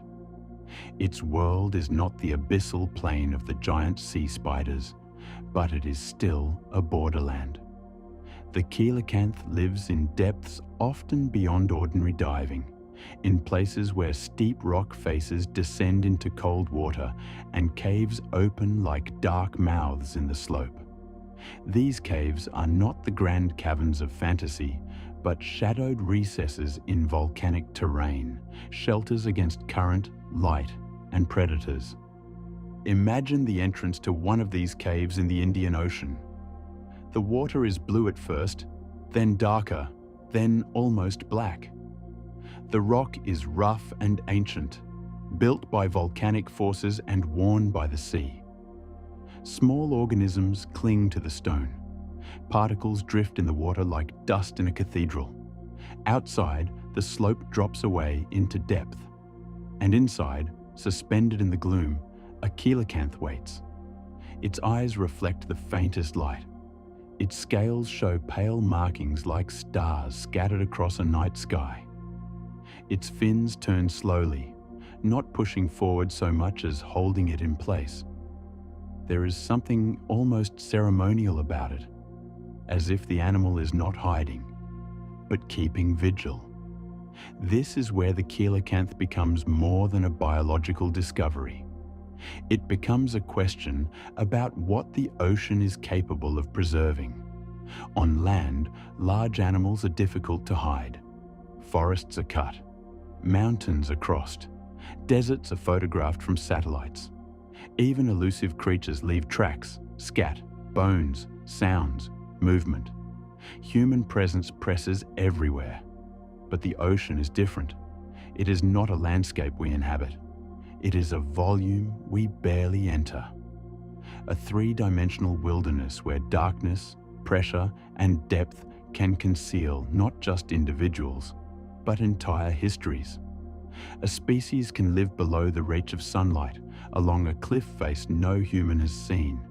Inside a cave, no diver could safely enter, and remain outside scientific certainty for generations. The coelacanth proved this in the most dramatic way possible. It was not a new species in the ordinary sense. It was an old species returning from presumed extinction, a message from the ancient ocean delivered by accident. And after its rediscovery, the questions widened. If the coelacanth could survive unseen, what else might be hidden? Not necessarily monsters, not necessarily enormous reptiles from the Mesozoic, gliding through trench shadows like legends, but lineages, ecosystems, behaviors, forms of life that branch from old evolutionary roots and continue in places we rarely reach.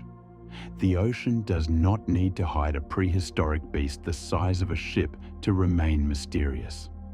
It only has to hide a fish. One fish, in the right lineage, with the right fossil history, is enough to remind us that our picture of life on Earth is still full of gaps. And the coelacanth was not the final surprise. In the late 1990s, another population was identified far from the Comoros, in Indonesia. This Indonesian coelacanth, later recognized as a separate species, showed that the story was broader than scientists first believed. The ancient lineage was not confined to one small refuge. It existed across distant waters, separated by thousands of miles, suggesting a deeper and more complicated hidden distribution. That discovery changed the atmosphere of the mystery. The coelacanth was not just a relic clinging to survival in one forgotten corner of the Indian Ocean. It was a lineage with multiple living branches, still rare, still vulnerable, still elusive, but not singular. The ocean had not preserved one ghost. It had preserved a family of ghosts. And yet, even after decades of study, the coelacanth remains difficult to know. It is rarely seen alive. It does not thrive in captivity. It comes from depths and habitats that make observation difficult. Much of what we understand has been built slowly from specimens, submersible footage, genetic work, and patient investigation. The animal resists the easy familiarity we have with creatures of the surface. It cannot be reduced to a pet, a predator, a spectacle, or a symbol of danger. It simply exists, quietly, in darkness, as if indifferent to the astonishment it caused. There is something almost humbling in that indifference. Human beings declared it extinct because the rocks went silent. Then the sea corrected us, not loudly, not with violence, but with a body on a dock. That is the deeper mystery of the coelacanth. Not only that it survived, but that it reveals the limits of certainty. The fossil record is one of the great scientific achievements.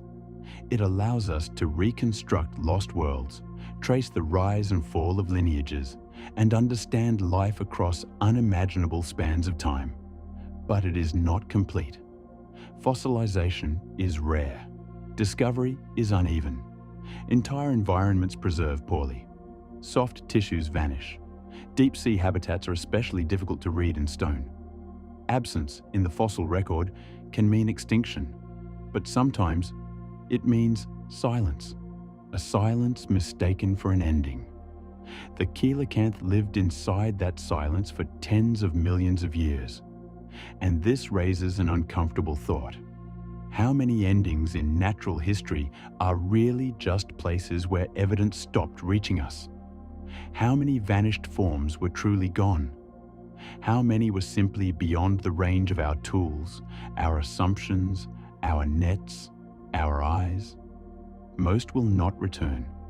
Extinction is real and final and devastating. The coelacanth should not be used to pretend that lost species are simply hiding somewhere, waiting to be rediscovered. For most vanished creatures, there is no secret refuge. But the coelacanth proves that rare exceptions exist, and exceptions are powerful. They disturb the boundary between what is known and what is possible. They turn certainty into a door left slightly open. That is why the Coelacanth continues to haunt the imagination. It is not frightening in the way a predator is frightening. It is not a creature of claws and teeth, not a nightmare rising from below. It is frightening because it makes time feel unstable. It suggests that the past is not always sealed behind us. Sometimes a fragment of it is still moving, somewhere below the surface, somewhere beyond the last clean line of sunlight. And in that sense, the Coelacanth belongs perfectly among the primordial creatures of the deep sea. Like the giant sea spiders, it shows us a version of life that feels both alien and familiar. Like the strange animals of the abyss, it seems assembled from rules older than our world. But unlike many deep creatures, its strangeness is not only physical, it is historical. It carries the weight of a mistaken obituary, a creature written out of the living world, only to appear again. There is a quiet eeriness in imagining the first living Coelacanth being recognized for what it was. Not merely a rare fish, not merely an odd catch, but a survivor from a lineage older than memory. The museum room, the preserved skin, the sketch sent across distance, the expert opening the letter and feeling perhaps the first tremor of disbelief, the realization that the impossible body in front of them matched fossils from an ancient world. Science often advances through careful measurement, but sometimes it advances through a moment of shock, a moment when the world says, "You were wrong. There is more here." The Coelacanth's rediscovery also changed how people thought about the deep ocean. It suggested that certain marine habitats could act as refuges through vast stretches of time. Not untouched, not unchanging, but stable enough in their darkness and isolation to allow ancient lineages to persist. Deep slopes and submarine caves may not look dramatic from the surface. There are no waves breaking over them, no visible forests, no mountains under the sky. But beneath the water, they can become sanctuaries. Cold, dim, difficult, protected by depth itself. The Coelacanth does not need to outrun the modern world. It only needs to remain where the modern world struggles to follow. And that may be the most unsettling lesson of all. The ocean does not have to be infinite to hide things from us. It only has to be deep enough, dark enough, old enough. Even now, with satellites mapping the surface, with submarines descending into trenches, with cameras mounted on remotely operated vehicles, the underwater world remains profoundly incomplete. We have better tools than ever before, but the ocean is not one place. It is countless places layered atop each other. Coral reefs, twilight zones, methane seeps, hydrothermal vents, abyssal plains, hadal trenches, volcanic caves, continental slopes, seamounts rising like drowned islands from the dark. Each has its own conditions. Each can hide its own surprises. The Coelacanth reminds us that discovery is not a straight line. We do not simply move from ignorance to knowledge, closing every gap as we go. Sometimes knowledge creates new gaps. Sometimes an answer opens a larger question. When the Coelacanth was found alive, the first question was simple. How did it survive? But behind that came others. Where had it been? How many were there? How long had local fishermen known of it? Why had the fossil record gone silent? What other creatures had we placed too confidently among the dead? And perhaps, most hauntingly, what does extinction look like from the ocean's point of view?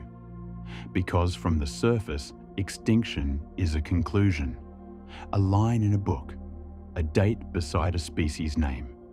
But in the sea, where bodies sink, where bones scatter, where pressure crushes evidence and darkness hides movement, the difference between gone and unseen can become harder to hold. The Coelacanth lives in that uncertainty. It does not prove that prehistoric monsters haunt the abyss, but it does prove that the sea can keep an ancient secret longer than human civilization has existed, longer than our languages, longer than our cities, longer than our maps. It was there before the pyramids, before the first temples, before the first ships crossed open water. It was there while empires rose and vanished. It was there while naturalists classified the living world and paleontologists reconstructed the dead one. It was there when scientists placed its lineage in the past tense. And all the while, somewhere in the cold slopes of the Indian Ocean, its fins were still moving. Slowly, patiently, as they had for ages. The Coelacanth is vulnerable now. Its rarity, its slow reproduction, and its limited habitats make it fragile in a world of deep-sea fishing, environmental change, and expanding human reach. A creature that survived mass extinction may still be threatened by nets, markets, and the unintended pressure of human curiosity. That fact gives the mystery a tragic edge. To rediscover something ancient is not the same as saving it. The moment the Coelacanth returned to science, it also entered the modern world's danger. And perhaps that is why its story feels so solemn. It is not only a resurrection, it is a warning. The past can survive into the present, but survival does not make it safe. A lineage can endure for hundreds of millions of years and still become vulnerable in a single century. There is no guarantee that what the ocean hides, it can protect forever. Still, the image remains: a cave in deep water, a blue fish hovering in darkness, a body shaped by ancient seas. Its fins move with that strange, alternating rhythm, like a memory of footsteps before there were footsteps. Its thick scales catch the faint light. Its eyes stare with the calm vacancy of an animal that has no idea it was ever considered lost. Above it, storms pass over the surface. Ships cross. Cities glow along distant coasts. Scientists debate, classify, revise, and wonder. And below, the Coelacanth continues. Not a monster, not a myth, not a fossil, a survivor. A piece of the lost age that never fully ended. And maybe that is what makes it so haunting. The Coelacanth does not roar from the depths or announce itself as something impossible. It simply appears, and by appearing, it changes the shape of what we thought we knew. It tells us that the ocean's past is not always buried. Sometimes it is alive. Sometimes it is waiting in a cave. Sometimes it rises by accident in a fisherman's net, carrying with it a message older than humanity itself, that the deep has not given up all its dead, and that somewhere in the cold blue darkness beyond our reach, other ancient shapes may still be moving, unseen, unnamed, and quietly alive. For this new deep-sea creature video, I'd end it like this. The ocean is filled with survivors. Some are hidden in volcanic caves. Some drift through the black water like ghosts. And others wait in silence on the seafloor, unchanged by a world that moved on without them. The creatures we've explored today are not myths, legends, or inventions. They are real, documented, studied, and somehow still difficult to believe. They remind us that the deep sea is not just a place of darkness. It is a living archive, a place where ancient lineages endure, where evolution takes forms we barely recognize, and where pieces of Earth's distant past may still be moving quietly beneath the waves. But the deeper we look, the stranger life becomes. And perhaps the most unsettling thought is not that these creatures exist, but that they may only be the beginning. If you enjoyed this journey into the deep, make sure to subscribe and check out our other videos for more mysteries waiting to be explored. Thanks for watching, and as always, until next time, stay safe.